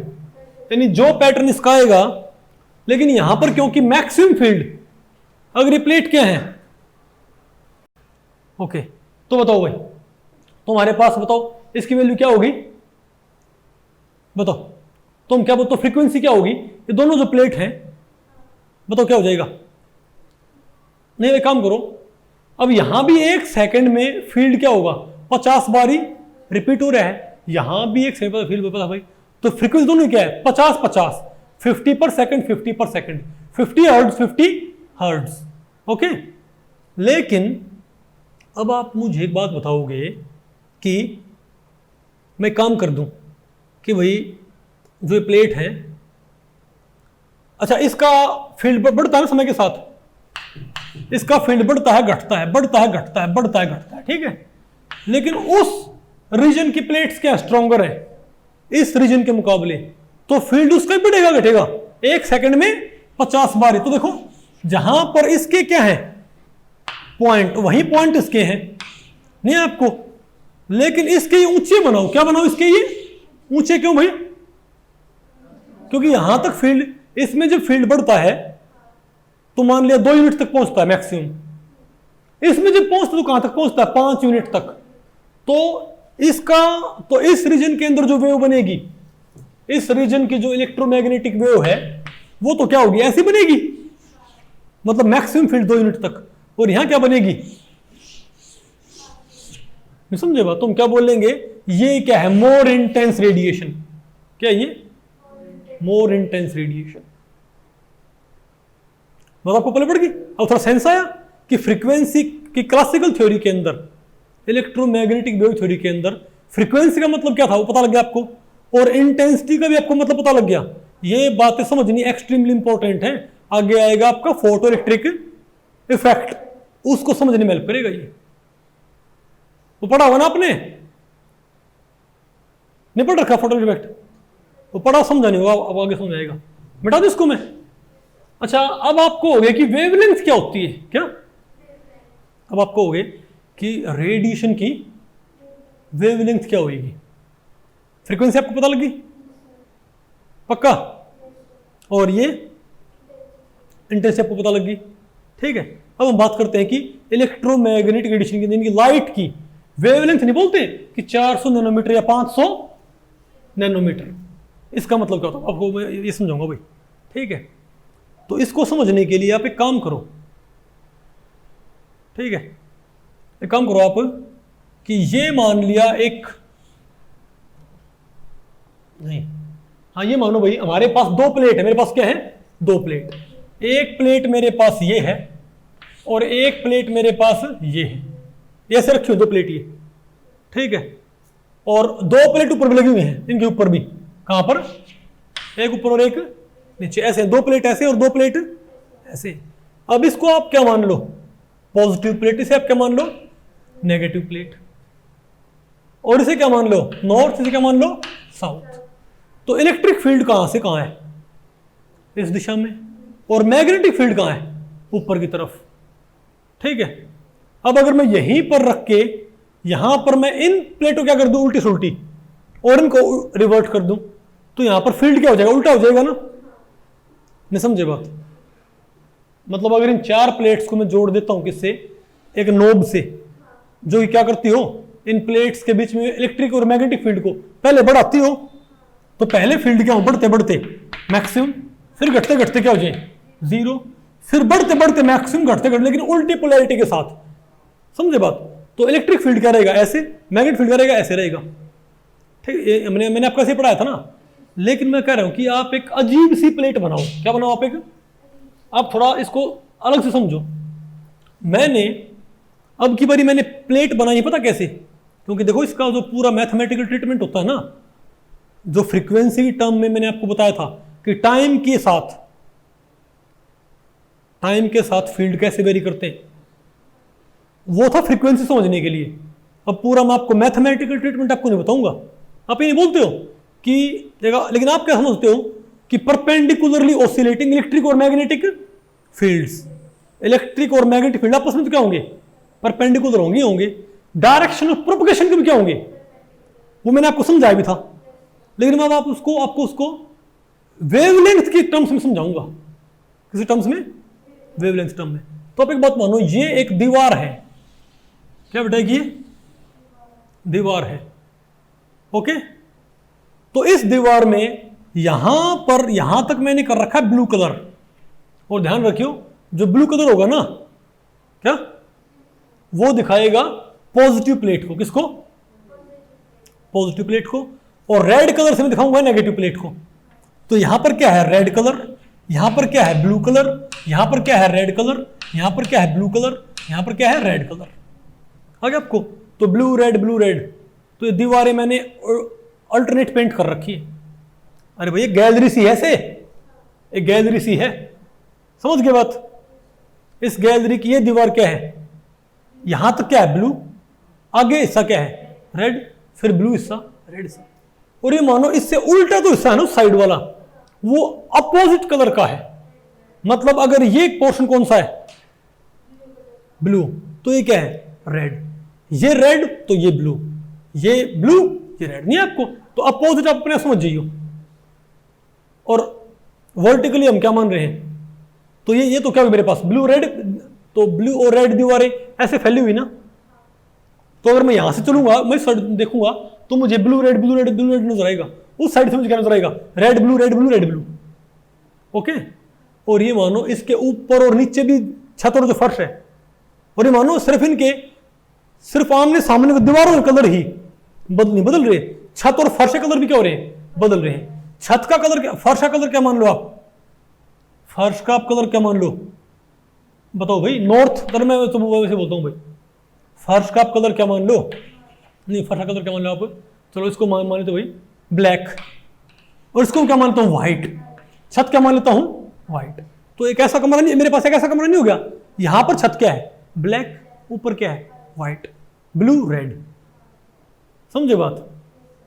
तो ये जो ब्लैक कलर ये दिखाता है नॉर्थ पोल को, और व्हाइट कलर दिखाता है, तो इसके अंदर मैग्नेटिक फील्ड तो कैसा है ऊपर की तरफ, क्योंकि नीचे क्या है नॉर्थ, ऊपर क्या है साउथ, मैग्नेटिक फील्ड ऊपर तरफ है, और इलेक्ट्रिक फील्ड क्या है इस तरफ। तो मैं ऐसे लिखूंगा, ये क्या दिखा रहा है इलेक्ट्रिक फील्ड, और ये क्या दिखा रहा है मैग्नेटिक फील्ड। क्यों भाई, क्योंकि ब्लू कलर नहीं, फर्श ब्लैक है छत व्हाइट है, तो नॉर्थ से साउथ है ना पक्का। और इस साइड क्या बताओ ब्लू और रेड, तो पॉजिटिव से नेगेटिव नहीं है आपको, तो पॉजिटिव से नेगेटिव। तो इस साइड तो क्या है, तो इस कमरे में तो जब तक ये जो कमरा है, जो कमरा सा बनेगा इसमें इलेक्ट्रिक फील्ड तो क्या होगा उस दिशा में, और मैग्नेटिक फील्ड क्या होगा ऊपर की तरफ। लेकिन जो ये रेड और ब्लू मैंने कलर कर रखा है ना, ये एक सा कलर नहीं है, एक सा डेंस नहीं है। क्या नहीं, एक सा डेंस। मतलब मैंने क्या कर रखा है, मतलब यहां पर तो रेड मैंने क्या, यहां पर तो क्या है ब्लू कलर गहरा, और यहां पर ब्लू कलर क्या है हल्का। तो मतलब ये पूरा बॉक्स ब्लू है, ये पूरा बॉक्स यहां से तो क्या है, यहां से यहां तक है ये ब्लू कलर ही। ब्लू भी यहां पर क्या है हल्का ब्लू, और बीच में क्या है डार्क ब्लू, फिर हल्का ब्लू, और फिर सिमिलरली क्या है रेड, यहां पर क्या है हल्का रेड, डीप रेड, हल्का रेड। ये समझे बात। यहां पर ऑलमोस्ट क्या ट्रांसपेरेंट, ये मानो दीवारें शीशे की मान लो, क्या मान लो दीवारें, ये समझे बात आपको पहले पड़े। तो ये अब मैंने सबको क्यों दिखाया है, ताकि आपको ये पता लग जाए कि जब आप, और सिमिलरली जो ऊपर जो ब्लैक और व्हाइट है ना, वो भी कैसे नहीं है एक सी डेंसिटी के नहीं है। शुरू में यहां पर क्या होगा, यहां पर क्या होगा फर्श लाइट, मतलब यहां पर हल्का ब्लैक, फिर यहां पर डीप ब्लैक, फिर हल्का ग्रे होता ट्रांसपेरेंट। नहीं आपको समझ में। तो जो मैंने ये जो कलर की डेंसिटी दिखाई, मैंने क्यों दिखाई है, ताकि मैं ये बता सकूं कि जहां जिस जगह पे ज्यादा ब्लू कलर नहीं है, जिस जगह कलर गहरे हैं उस पॉइंट पे फील्ड स्ट्रॉन्ग है, और जहां पर कलर हल्के हैं उस पॉइंट पे फील्ड क्या है वीक है। तो अब आप मुझे एक बात बताओगे, अब आप मुझे एक बात बताओगे कि एक बिल्ली इसमें कैट वॉक कर रही है, इस पूरे बॉक्स में क्या कर रही है, एक बिल्ली इसमें कैट वॉक कर रही है। अब समझो इस चीज को आप, तो कहता है लाइट का पता लग जाए कि लाइट चलती कैसे है, और उसकी वेवलेंथ का मतलब क्या होता है। ओके, तो यहां पर एक बिल्ली है इसके अंदर, क्या इसके अंदर एक बिल्ली है, और उस बिल्ली का, वो बिल्ली बिल्कुल शुरू में है। तो पहले बताओ इस रूम के अंदर फील्ड है ना, क्या इस बॉक्स के अंदर फील्ड है, तो बॉक्स के मिड में फील्ड स्ट्रांग होगा इलेक्ट्रिक फील्ड, कि बॉक्स के शुरू में स्ट्रांग होगा मिड में, क्योंकि मिड में कलर गहरा है भाई। तो अब की बात इसमें एक सा फील्ड है, ये नहीं है कि इस पूरे बॉक्स में कहीं बैठ जाओ सेम फील्ड है ना, इस बॉक्स से मिड में बैठोगे ना तो आपको मैग्नेटिक ताकतें ज्यादा महसूस होंगी, बॉक्स के शुरू में बैठोगे तो हल्की महसूस होंगी। बात आपको पहले पड़ी। तो अब आप मुझे एक बात बताओ कि अब एक बिल्ली इसके अंदर चले, तो आप समझो वेवलेंथ को मतलब क्या होता है। अब एक बिल्ली इसके अंदर चले और उस बिल्ली के बाल अट्रैक्ट होते हैं पॉजिटिव प्लेट की तरफ। किस तरफ? पॉजिटिव प्लेट की तरफ। समझे बात? तो अगर मैं, तो यहां पर जो तो बिल्ली बिल्कुल शुरू में होगी जब बिल्ली ने इसके अंदर एंट्री नहीं की है। ये बिल्कुल बिल्ली क्या बिल्कुल ऐसे वही ना था बिल्कुल, अरे दम साधे बिल्कुल कहां खड़ी है, अरे बिल्कुल इसके इस गैलरी के बिल्कुल शुरू में। तो बिल्ली के बाल कैसे होंगे? नॉर्मल। नॉर्मल क्यों होंगे? क्योंकि वो कहां खड़ी? जीरो फील्ड में। कहां खड़ी वो? अब वो बिल्ली इसके अंदर ट्रैवल करना शुरू करेगी तो ट्रैवल करते क्या हो जाएगा? वो फील्ड महसूस करेगी ना। कौन सा? मैग्नेटिक भी और इलेक्ट्रिक भी। मैग्नेटिक ऊपर, इलेक्ट्रिक इस साइड। उसके बाल खींचेंगे इस साइड, नहीं खींचेंगे क्या? तो बिल्ली जब यहां पर चलेगी तो उसके बाल स्ट्रेट हो। जब बिल्ली यहां पहुंचेगी उसके बाल क्या होंगे? मैक्सिमम स्ट्रेट, नहीं हो गया? फिर तो बिल्ली ऐसे चली, उसके बाल मैक्सिमम स्ट्रेट होते होते। फिर जब वो यहां पहुंचेगी तो फिर इससे आगे चलते ही नॉर्मल होते होते यहां तो क्या हो जाएंगे? नॉर्मल। फिर आगे से क्या हुआ? जब इसमें आगे बिल्ली चलेगी, अब वो प्लेट क्या है? अब वो वाली प्लेट क्या होगी? ये ब्लू है तो ये प्लेट क्या? रेड है। तो उस साइड वाली प्लेट क्या? ब्लू है। नहीं आपको समझ में? तो अब बिल्ली के बाल क्या होंगे? उस साइड खींचेंगे। नहीं आपको समझ में? बोलो भाई। तो यहां से यहां तक तो फील्ड कैसा है? इस साइड। यहां से यहां तक फील्ड कैसा? इस साइड। तो फील्ड क्या है? अपनी पोलैरिटी नहीं बदल रहा है क्या? यहां फील्ड दिशा जो है, समझे बात? और इन पॉइंट्स फील्ड क्या होगा? जीरो इन पॉइंट्स पे। और लेकिन फील्ड अपना डायरेक्शन तो बदल रहा है लेकिन अपना मैग्नीट्यूड भी। क्यों? क्योंकि बिल्ली के बाल यहां पर क्या होंगे? कम स्ट्रेट, ज्यादा स्ट्रेट। हल्के पड़ते पड़ते नॉर्मल, स्ट्रेट होते होते बिल्कुल स्ट्रेट, हल्के पड़ते पड़ते नॉर्मल। तो बिल्ली जब भागेगी उसके बाल क्या होंगे? इस साइड, इस साइड। समझे बात हुई? और जब बिल्ली से भागेगी तो उसके बाल क्या होंगे? Maximum straight, normal, maximum straight, normal, maximum straight, normal, maximum straight, normal. समझे बात? तो आप ये बताओ इस रूम के अंदर क्या फील्ड एक सा है कि फील्ड की स्ट्रेंथ लगातार बदल रही? बताओ। तो इस दूरी के बाद, तो अगर मैं यहीं पर मैं ग्राफ बना दूं तो मैं क्या बोलूंगा? यहां पर फील्ड क्या है? जीरो। फिर फील्ड बढ़ता बढ़ता क्या हो गया? मैक्सिमम। और घटता घटता क्या हो गया? इस पॉइंट तक जीरो। उसके बाद क्योंकि अगले कमरे में फील्ड उल्टे हो रहे हैं, नहीं आपको समझ में? तो फील्ड घटता घटता क्या हो गया? बढ़ता बढ़ता मैक्सिमम, लेकिन उल्टी पोलैरिटी के साथ। घटता घटता जीरो, फिर बढ़ता बढ़ता। नहीं आपको समझ आया क्या? अरे बोलो भाई। नहीं आपको समझ? तो आप ये बताओ इस गैलरी के अंदर फील्ड चाहे तो इलेक्ट्रिक फील्ड क्या हो गया? तो इस साइड या इस साइड या इस साइड, लेकिन रहेगा क्या? हॉरिजॉन्टल। क्या रहेगा? हॉरिजॉन्टल। और इस गैलरी में जब भागेंगे तो मैग्नेटिक फील्ड करेगा या तो अपवर्ड या यहां तक फील्ड, यहां से यहां तक फील्ड क्या रहेगा? अपवर्ड। यहां से तक क्या रहेगा? लेकिन रहेगा वर्टिकल। तो ये तो क्या होगी? Direction of electric field, direction of magnetic field. Upward या डाउनवर्ड? अपवर्ड या डाउनवर्ड। और ये फील्ड ट्रैवल कहां कर रहे हैं? स्पेस में, इस दिशा में। कहां ट्रैवल कर रहे हैं? तो ये क्या होगी? Direction of propagation of wave. तो ऐसे वेव चलती है। अब समझे बात? तो जब हम तक लाइट आती है ना तो हम तक ऐसे ही मानो कि जैसे सूरज से लेके, जब मान लिया तो आप ये मानो कि मान लिया कोई मेरे मुंह पे ऐसे भाई एक रेड लेजर मारता है। क्या मारता है? तो आप इसको ऐसे मानो कि उस रेड लेजर से लेके मेरे मुंह तक एक गैलरी सी बनी हुई है। क्या बनी हुई है? एक गैलरी सी। और उस गैलरी सी में फील्ड भरे हुए हैं, इलेक्ट्रिक और मैग्नेटिक फील्ड, जिनकी पोलैरिटी लगातार क्या हो रही है? उल्टी सुल्टी हो रही है। और स्ट्रेंथ भी लगातार बदल रही है। नहीं आपको? इसको बोलते हैं इलेक्ट्रोमैग्नेटिक रेडिएशन। समझे बात? बोलो भाई। अब इसमें वेवलेंथ क्या होती है? वेवलेंथ ही होती है कि कितनी दूरी चलने के बाद बिल्ली का जो हेयर स्टाइल है वो रिपीट होना शुरू होगा। क्या? रिपीट होना। तो जब बिल्ली यहां से यहां तक ट्रैवल कर लेगी तो इस पॉइंट के बाद बिल्ली, अरे भाई यहां से यहां तक क्या होंगे? बिल्ली के बाल साइड स्टेट्स नॉर्मल, फिर यहां से यहां तक उस साइड गए फिर नॉर्मल, फिर यहां पर तो बिल्ली के बाल दोबारा से वैसे ही शुरू नहीं होंगे जैसे यहां से शुरू हुए थे। तो ये क्या होगी हमारे पास? वेवलेंथ। तो या तो क्या बोला वेवलेंथ को कि जब फील्ड्स का रिपीटेशन शुरू हो जाए इसके, तो ये जो फील्ड होगा ये इसी का रिपीटेशन नहीं क्या? तो जितनी दूरी के बाद, यानी अगर आप इलेक्ट्रोमैग्नेटिक फील्ड्स जो ऑसिलेटिंग इलेक्ट्रोमैग्नेटिक फील्ड है उनको आप डिस्टेंस के साथ प्लॉट करते हो, डिस्टेंस के साथ प्लॉट करते हो ना, तो जितनी दूरी के बाद आपको, मैं इसे क्यों पढ़ा रहा हूँ, ये आपको फोटो इलेक्ट्रिक इफेक्ट समझने में बहुत जरूरी है। और ब्लैक बॉडी एडिशन, उनका फेलियर कैसे होता है वो आपने क्रैम कर रखे, ठीक है बात। तो अब समझे बात ये, तो इसको हम क्या बोलेंगे, नहीं आप क्या बोले, वेवलेंथ।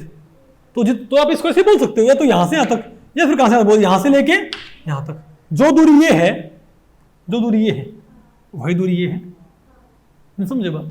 तो क्या बोलेंगे इसको, इसकी वेवलेंथ।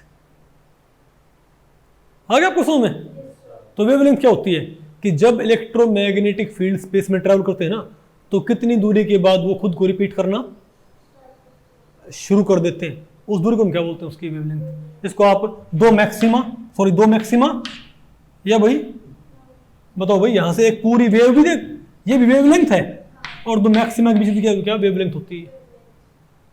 आगे आपको अगर ये बताओ कि बिल्ली के बाल, अगर मैं ये कहूं, फर्ज करो, तो आपने भी पता नहीं वेवलेंथ, एक बिल्ली यहां पर एक कैट वॉक कर रही है, और ये मान लो यहां पर क्या है, दो प्लेट लगी हुई है, electric plate, positive negative, positive, अरे positive negative, negative positive, positive, नहीं समझे बात। और बिल्ली ऐसे ट्रैवल कर रही है इसके अंदर। तो ये मान लो बिल्ली जब इसके अंदर चलने शुरू हुई ना, तो 2.5 मीटर बाद बिल्ली के बाल मैक्सिमम स्ट्रेट होगी इस साइड, नहीं मैक्सिमम स्ट्रेट का होगी इस साइड होगी 2.5 मीटर बाद, और 5 मीटर बाद नॉर्मल हो गए, 7.5 मीटर मैक्सिमम स्ट्रेट वहां हो गए, 10 मीटर पे नॉर्मल हो गए, फिर 12.5 फिर से स्ट्रेट होगी इस साइड। तो बिल्ली जब यहां पर भागेगी, तो इस गैलरी में इलेक्ट्रोमैग्नेटिक फील्ड्स क्या है, डिस्ट्रीब्यूटेड नहीं है क्या कॉन्टिन्यूसली। तो ये क्या है, रेडिएशन को दिखा रही है, क्या दिखा रही है, और बिल्ली उसमें भागते हुए उस रेडिएशन को फील करते हुए चल रही है। अरे ये समझाने के लिए ही है। तो बताओ इसकी वेवलेंथ क्या है इस रेडिएशन की, 10 मीटर। क्यों भाई, क्योंकि 10 मीटर के बाद क्या होता है यहां पर, रिपीटेशन। नहीं रहा पसंद, 10 मीटर बाद फील्ड का बिहेवियर क्या कर रहा है, खुद को रिपीट कर रहा है, इसको क्या बोलेंगे, वेवलेंथ। आगे आपको, अच्छा अब आप मुझे बताओ, अगर 10 मीटर में मेरे 10 मीटर में तो क्या एक वेव आ गई ना पूरी, 10 मीटर में क्या होगी, एक वेव आ गई। तो 100 मीटर की दूरी में कितनी वेव आएंगी, नहीं हाँ 100 मीटर दूरी में कितनी वेव आएंगी, और किलोमीटर में आप ये बताओ, अगर कोई बिल्ली ऐसे ट्रैवल कर रही है, नहीं समझे बात, तो मैं ये बोल दूं कि यहां से लेके यहां तक दूरी 10 मीटर है, कितनी है, 10 मीटर है। तो ये जो फील्ड के साइकिल हैं, ये 1 किलोमीटर में कितने साइकिल रिपीट होंगे, 100 वेव भरी हुई ना, पक्की बात है। तो इसको बोलते हैं वेव नंबर, क्या बोलते हैं इसको, वेव नंबर। तो हम क्या बोलेंगे, 100 वेव्स पर किलोमीटर, हम क्या बोलेंगे, 100 वेव्स पर किलोमीटर। नहीं है आपको, अगर 100 वेव्स मेरे पास क्या आएगी, पर किलोमीटर आ गई। अच्छा अब आप मुझे बताओ, तो ये इसको बोलते हैं वेव नंबर, क्या बोलते हैं इसको, तो 100 वेव्स क्या आएगी, पर किलोमीटर आएगी ना, इसको बोलते हैं wave number. Number of waves in A given length, क्या, अगर ये ऑसिलेटिंग इलेक्ट्रोमैग्नेटिक फील्ड ट्रैवल कर रहे हैं ना, तो पर यूनिट लेंथ कितनी वेव्स आई है, उसे हम क्या बोलेंगे, वेव नंबर। तो अगर पर किलोमीटर कितनी वेव है, तो किलोमीटर इनवर्स, इसे बोलते किलोमीटर इनवर्स। पर सेंटीमीटर में, 1 सेंटीमीटर में कितनी वेव है, समझे बात। ओके, अब आप मुझे एक बात और बताओगे, बताओ क्या बताओगे, एक बात और। तो जिस वेव की वेवलेंथ, क्या, जिस रेडिएशन की वेवलेंथ कितनी थी, 10 मीटर थी, तो किलोमीटर में कितनी होगी, जिस रेडिएशन की वेवलेंथ 10 मीटर थी, तो किलोमीटर में क्या होगी, इसको किससे भाग कर दो, 1000 से भाग कर दो इसको भाई, नहीं आपको समझ, इसको किससे भाग कर दो, अरे 10 मीटर इनटू क्या होता है, मीटर में क्या होते हैं, 10 की पावर माइनस 3 किलोमीटर नहीं होते क्या, तो क्या पता मेरे पास, ये 10 की पावर माइनस बेटा 2 किलोमीटर। तो 10 मीटर क्या होता है, 10 की पावर माइनस 2 क्या होता होगा, किलोमीटर होता होगा ना, यानी 0.01 किलोमीटर। यानी जिस रेडिएशन की वेवलेंथ 0.01 किलोमीटर है, जिस रेडिएशन की वेवलेंथ क्या है 0.01 किलोमीटर है, उसका वेव नंबर क्या है 100 किलोमीटर पर मिनट। तो आपने पैटर्न देखा, इस नंबर का उल्टा करियो आप, यानी बोलते हैं लैम्डा क्या होता है, न्यू बार क्या होता है, वेव नंबर पता क्या होता है 1/λ। वेव नंबर 1/λ क्या होता है, किसी रेडिएशन का वेव नंबर 1/λ क्या होता है। आप एक काम करो, जो जब मैंने बाकायदा एक वेव बनाई 10 मीटर वेवलेंथ की और मैंने हिसाब लगाया कि 1 किलोमीटर में कितनी वेव आएंगी, तो वेव नंबर क्या है 100। 1 किलोमीटर में 100 वेव नंबर आ गया। और किलोमीटर में वेवलेंथ क्या है 0.01 किलोमीटर इसकी वेवलेंथ है। तो एक काम करो भाई, इससे मुझे ये नंबर बनाना हो तो कैसे आएगा, क्या करो इसका रेसिप्रोकल, तो 0.01 किलोमीटर का क्या करो उल्टा करियो, तो 1/0.01 किलोमीटर करियो, तो क्या बनता है, ये तो बनता है, यानी इसका उल्टा करने पर ही बनता है, इसका मतलब इसका उल्टा करने पर क्या बनता है। अब समझे बात कि वेव नंबर वेवलेंथ का रेसिप्रोकल क्यों होता है।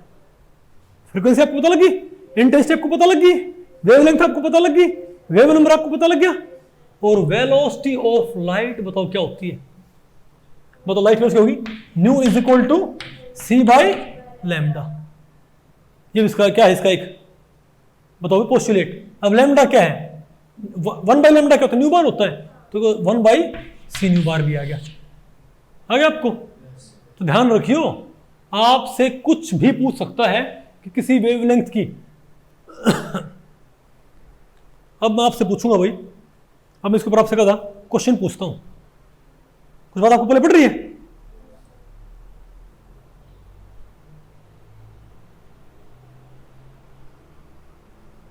ओके अच्छा, आप मुझे बताओ, मैं कहता हूं कि एक इलेक्ट्रोमैग्नेटिक रेडिएशन है, क्या एक रेडिएशन, एक इलेक्ट्रोमैग्नेटिक ये रेडिएशन, ठीक है, और ये मानो यहां से लेके यहां तक जो दूरी है ना, जब इलेक्ट्रोमैग्नेटिक फील्ड्स स्पेस में ट्रैवल करते हैं तो मैंने देखा कि 400 नैनोमीटर के बाद, क्या 400 नैनोमीटर के बाद ये रिपीट होना शुरू हो जाते हैं। क्या रिपीट होना मतलब जो रेडिएशन चलती है ना, तो 400 नैनोमीटर तक, यानी कि हम क्या बोलेंगे, अगर मान लिया लाइट को मैं एक गैलरी में सोचूं, लाइट को क्या मानूं कि वो गैलरी के थ्रू आ रही है, तुम क्या बोलो उस गैलरी में कोई ट्रैवल करे, अगर हम छोटे बन के गैलरी में ट्रैवल करें और फील्ड को महसूस कर पाए तो हमें क्या महसूस होएगा कि 100 नैनोमीटर तक तो क्या होगा, फील्ड बढ़ेंगे, इलेक्ट्रिक और मैग्नेटिक फील्ड। 100 से 200 क्या होंगे, फील्ड घटेंगे, और 200 से 300 क्या होंगे, फील्ड बढ़ेंगे, लेकिन पोलैरिटी क्या हो जाएंगे, उल्टी, इलेक्ट्रिक फील्ड उल्टा हो जाएगा, मैग्नेटिक फील्ड हो जाएगा, और 300 से 400 फिर क्या फिर घटेंगे नहीं आपको। तो ये तो इसका मतलब ये जो रेडिएशन है क्या, इसकी वेवलेंथ 400 नैनोमीटर ना। तो आप मुझे ये बताओगे कि इस रेडिएशन का वेव नंबर क्या होगा, क्या होता इसका वेव नंबर, बताओ सेंटीमीटर इनवर्स में, क्योंकि एक रेडिएशन के पास वेव नंबर भी होता है।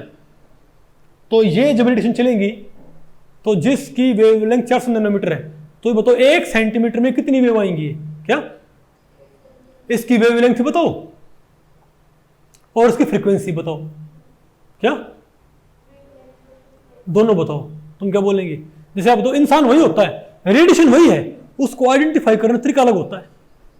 जैसे आपको पता हो भाई, आप इंसान तो वही हो, लेकिन जब आप अपने मामा के घर जाते हो तब वहां पर आपको जानते हैं आपकी माता के नाम से, है ना। जैसे मैं भाई मेरे मामा के जाया करता तो वहां पर जानते मुझे दर्शन का छोरा, मेरी माता का नाम भाई दर्शना है, तो क्या बोलते हैं वहां पर कि दर्शन का छोरा है, दर्शना नहीं बोलते।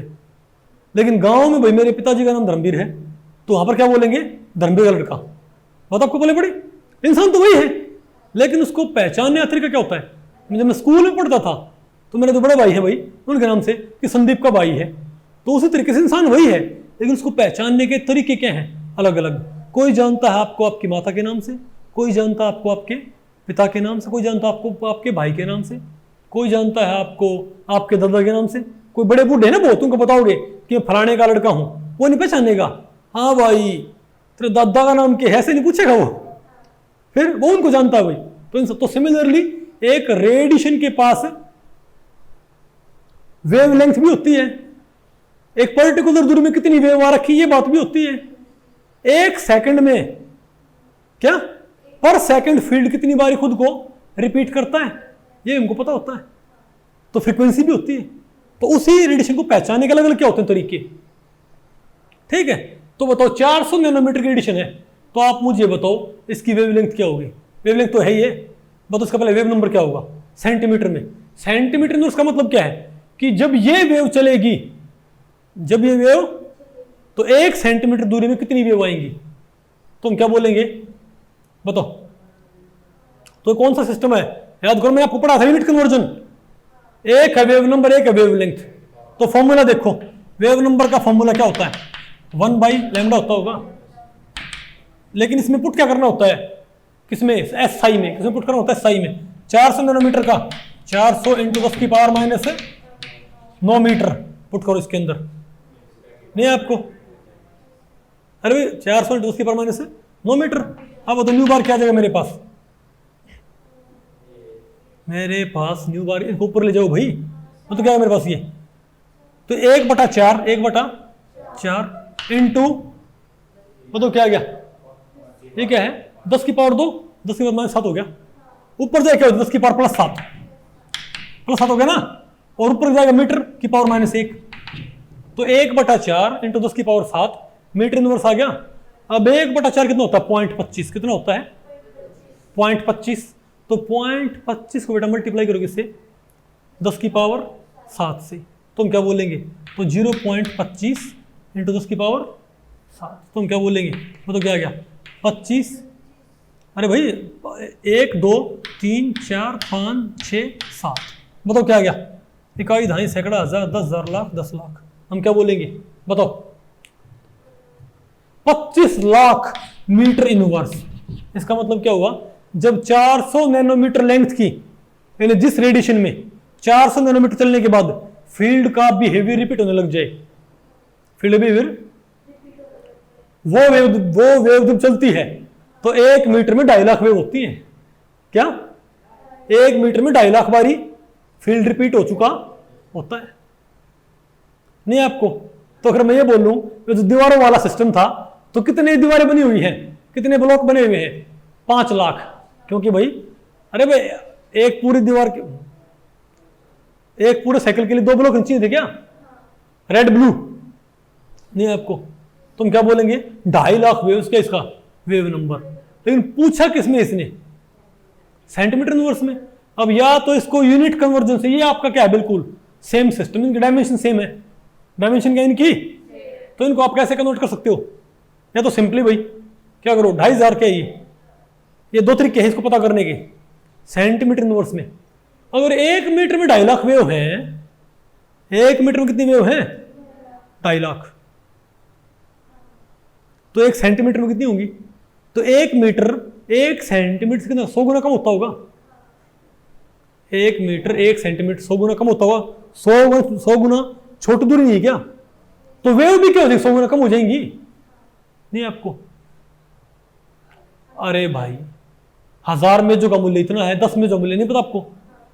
अगर 1 मीटर में 2.5 लाख वेव है, तो 1 सेंटीमीटर में क्या होंगी 100 गुना वेव कम नहीं होंगी, तो 100 गुना कम करो इसको, 100 से भाग कर दो 25,000 वेव, तो क्या 25,000 सेंटीमीटर इनवर्स, नहीं आपको, यानी 1 सेंटीमीटर की दूरी में 25,000 वेव भर जाएंगी।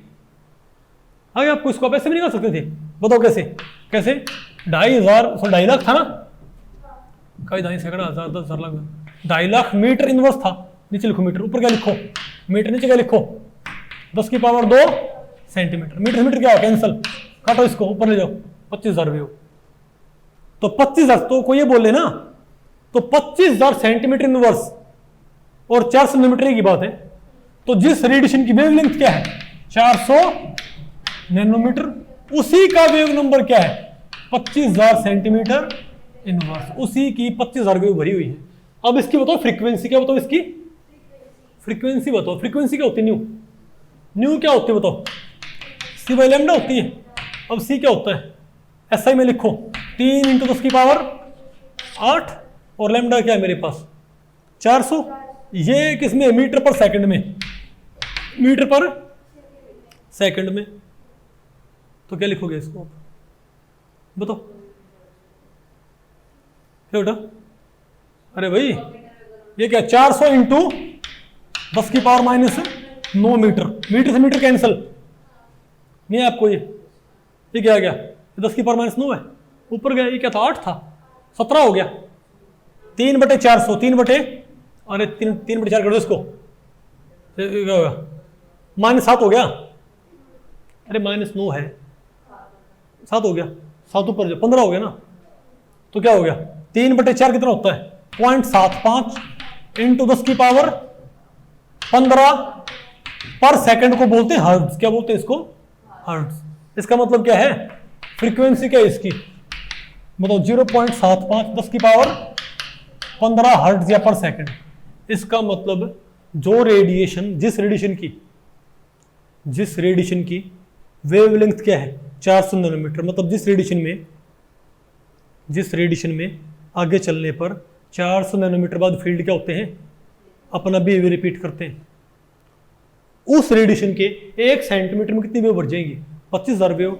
और उस रेडिएशन का 1 सेकंड में फील्ड कितनी बार रिपीट होता है सेकंड वाइज बताओ? 10⁻15 बारी उसका फील्ड क्या होता है? रिपीट होता है फील्ड बिहेवियर। तो ये उसकी फ्रीक्वेंसी आ गई नहीं आपको? तो कोई ये बोले ना, एक बार आपको पता 2 बह रहे थे भाई, मैं कोई जो डिसेबल्ड है उनकी डिसरिस्पेक्ट नहीं कर रहा, लेकिन एक जो जोक है ये, एक बार 2 बह रहे थे, 2 बूढ़े थे हरियाणा में भाई। तो एक बोला अरे बहादुरगढ़ जा था, बहादुरगढ़ बोला अरे बहादुरगढ़ जा था। दूसरा कहता बोला ना रहे एक बारी बहादुरगढ़ ते जाऊं था। बोला अच्छा, मन सोची बहादुरगढ़ जा था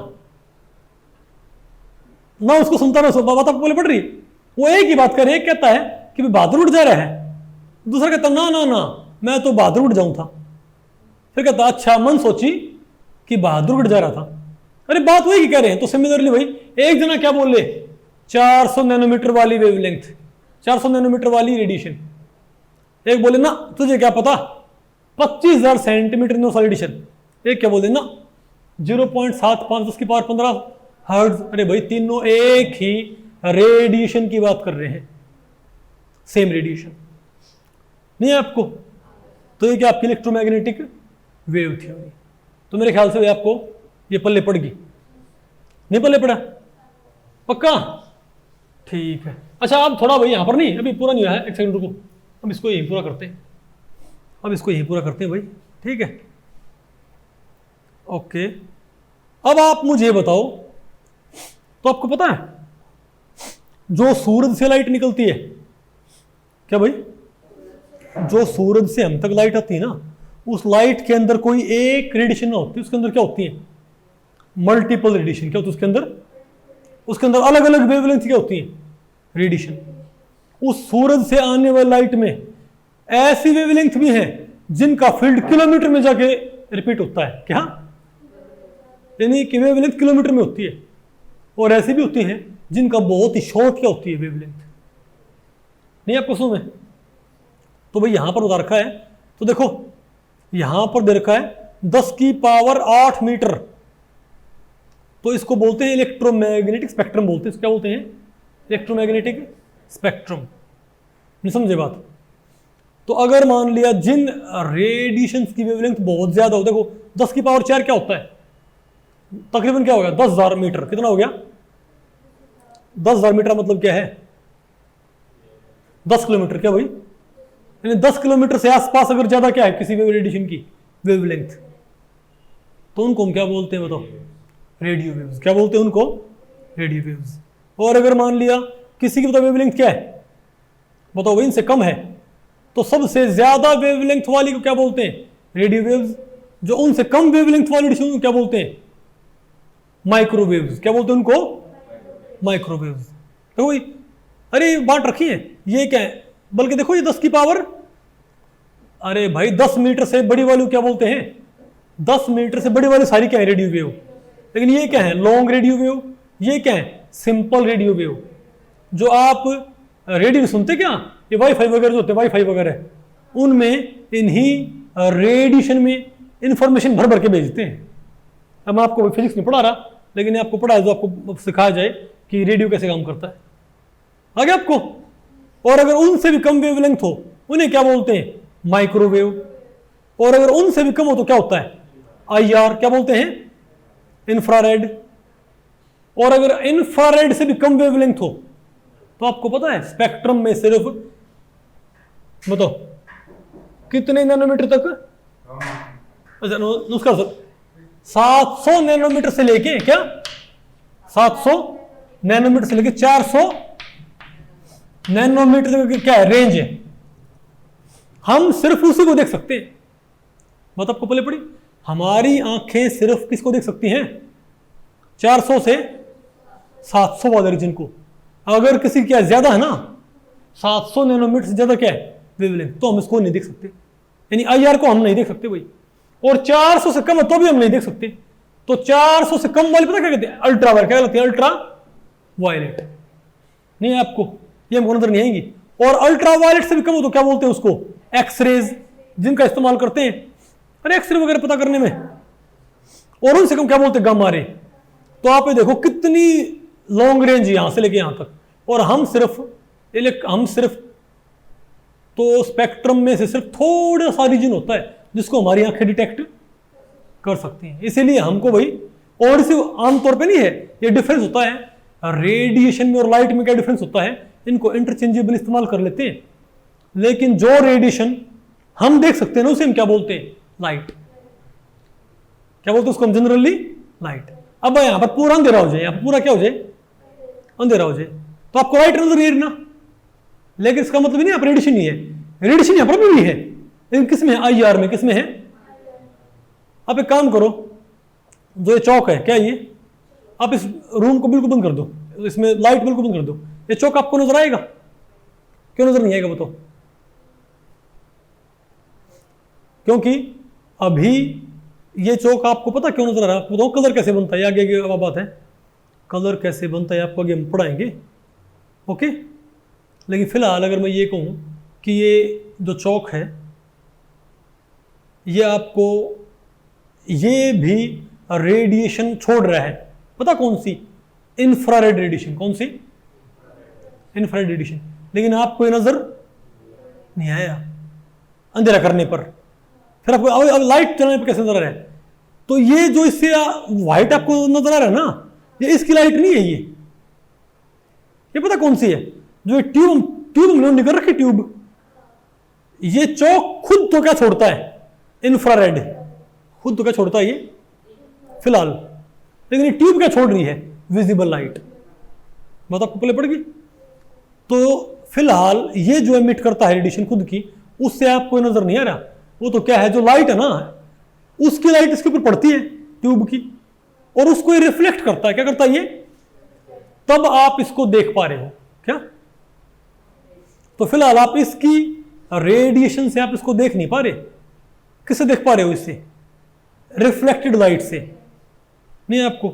तो जैसे ही आपने ट्यूब बंद कर दी तो इसके ऊपर लाइट पड़नी क्या होगी, बंद, तो इससे रिफ्लेक्टेड लाइट आनी क्या होगी, बंद होगी ना। अब इससे सिर्फ कौन सी रेडिएशन आ रही है, इंफ्रारेड। कौन सी आ रही है, अंधेरे में इससे सिर्फ कौन सी आती हैं, इसीलिए आप इसको देख, क्योंकि हमारी आंखें उसको देख नहीं सकती, नहीं आपको समझ। अरे बोलो भाई, इसीलिए बताओ क्या होता है, इसी देखो ना अपने कई जो जानवर होते हैं वो अंधेरे में देख सकते हैं, क्योंकि वो क्या देख सकते हैं, आईआर रेडिएशन, क्या देख सकते हैं वो। तो नहीं, जैसे सांप होता है वो चूहे को देख सकता है भाई, क्योंकि उसका आंखों का जो रीजन होता है ना देखने का, वो क्या कर सकता है, वो विजिबल रीजन से भी ज्यादा रेंज को देख सकता है, नहीं आपको। अब अगर मान लिया, आप फर्ज करो, अगर मान लिया कोई चूहा है, उसमें से क्या निकल रही है, थर्मल रेडिएशन, क्या निकल रही है, सॉरी, उसमें से निकल रही है आईआर निकल रही है, उसमें क्या निकल रही है, आईआर निकल रही है। तो हमको तो नजर नहीं आएगा अंधेरे में वो, क्योंकि हमारी आंखें आईआर नहीं देख सकती। लेकिन जो जानवर है जिसकी आंखें सूटेबल है, जो आईआर को भी डिटेक्ट कर सकती हैं, उसको वो नजर आएगा। जब नजर आए वो डिस्कवरी में वो लाल लाल नजर आता है, नहीं समझे बात? अभी आपको पढ़ाएंगे भाई कि कलर कैसे बनता है, थोड़ा सा क्या तो ध्यान रखियो। जो कलर है ना, तो ध्यान रखियो सूरज के नहीं है क्या ये मेरे पास। तो यहां पर मैं आपको बताऊं जो हायर वेवलेंथ वो कैसे नजर आती है, रेड, और थोड़ी कम वाली येलो, ग्रीनिश, ब्लूइश, और ये क्या है वायलेट, नहीं आपको। तो ये तकरीबन वही क्या है, ये कलर होते हैं, ठीक है।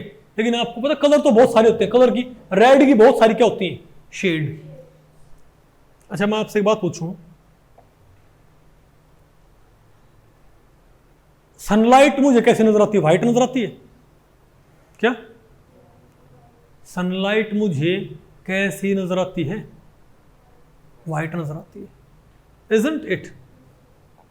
क्यों नजर आती है पता आपको? क्योंकि जब ये सातों कलर नहीं जो सूरज में जो कलर है, अरे भाई सनलाइट में जो कलर होते हैं ये क्या होते हैं, अगर ये खास रेशियो में हो, क्या एक हम ही नहीं बोलते कि कोई चीज ब्लैक क्यों नजर आती है, बताओ कोई चीज ब्लैक क्यों नजर आती है?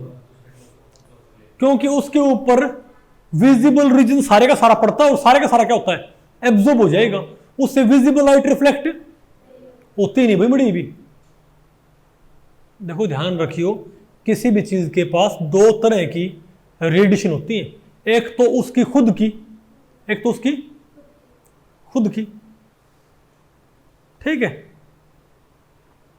मेरे ख्याल से मुझे आपको ये वहां पढ़ाना चाहिए, black body radiation I think. क्या क्या कह रहा हूं? हाँ वो ज्यादा एडवांस्ड वो देखा आपने, वो समझ में नहीं आएगा, अरे वो आपको बताएंगे, वो आपको पढ़ना नहीं पड़ेगा, वो बहुत एडवांस लेवल का है, ठीक है। तो मैं आपको बताऊं तो सनलाइट में सात कलर होते हैं ना भैया, तो ये सातों रंग एक खास अनुपात में हो ना, तो पता क्या बनती है व्हाइट लाइट, क्या बनती है? अगर ये सारे रंग एब्जॉर्ब कर लिए जाए तो क्या नजर आएगा ब्लैक, सातों क्या हो जाए ऐसे कैसे क्या हो जाए रिफ्लेक्ट, तो क्या नजर आएगा व्हाइट। और कोई चीज, अब ये पिंक क्यों नजर आती है बताओ क्या? नहीं पिंक रिफ्लेक्ट नहीं हो रही ना, रिफ्लेक्ट सारी हो रही है क्या? आप आगे पढ़ाएंगे, एक होते हैं हमारे पास कॉम्प्लीमेंट्री कलर, क्या होते हैं हमारे पास? देखो कोई भी चीज सनलाइट में जो सात कलर नहीं है उनके रेशियो को डिस्टर्ब कर देगी, जो क्या? देखो आप इसको ऐसे मान लो, हम ये कहते हैं कि हमारे पास एक काम करो आप, जैसे मुझे पता भाई सात कलर हैं, ये खास रेशियो में होने चाहिए, पता होगा ना आपको भाई, तो एक डिस्क इसको कलर कर दो अलग अलग कलर से, तो सात कलर होते हैं, लेकिन एक खास रेशियो होता है। अभी घुमाओगे तो क्या नजर आएगी आपको? ये व्हाइट नजर आएगी, ठीक है बात। अब मैं आपको एक बात बोल रहा हूं कि आप इसमें से ग्रीन को पूरा मत मटेओ, थोड़ा सा क्या करो, ग्रीन को इसमें से हल्का सा ग्रीन काट दो, क्या हल्का ग्रीन। अब इसे घुमाओ, ग्रीन इसके अंदर भी है, सातों कलर इसके अंदर अभी भी है, लेकिन ग्रीन का पोर्शन नॉर्मल से क्या कर दो, कम कर दो। अब ये आपको क्या नजर है? कलर्ड नजर है, क्या नजर है? कलर्ड। जैसे जो आप डिस्क बनाते हो ना जिसमें सात कलर होते हैं, वे कलर एक खास रेशियो में बनाने क्या होते हैं जरूरी, तब घुमाने पर क्या होगा व्हाइट नजर आएगा।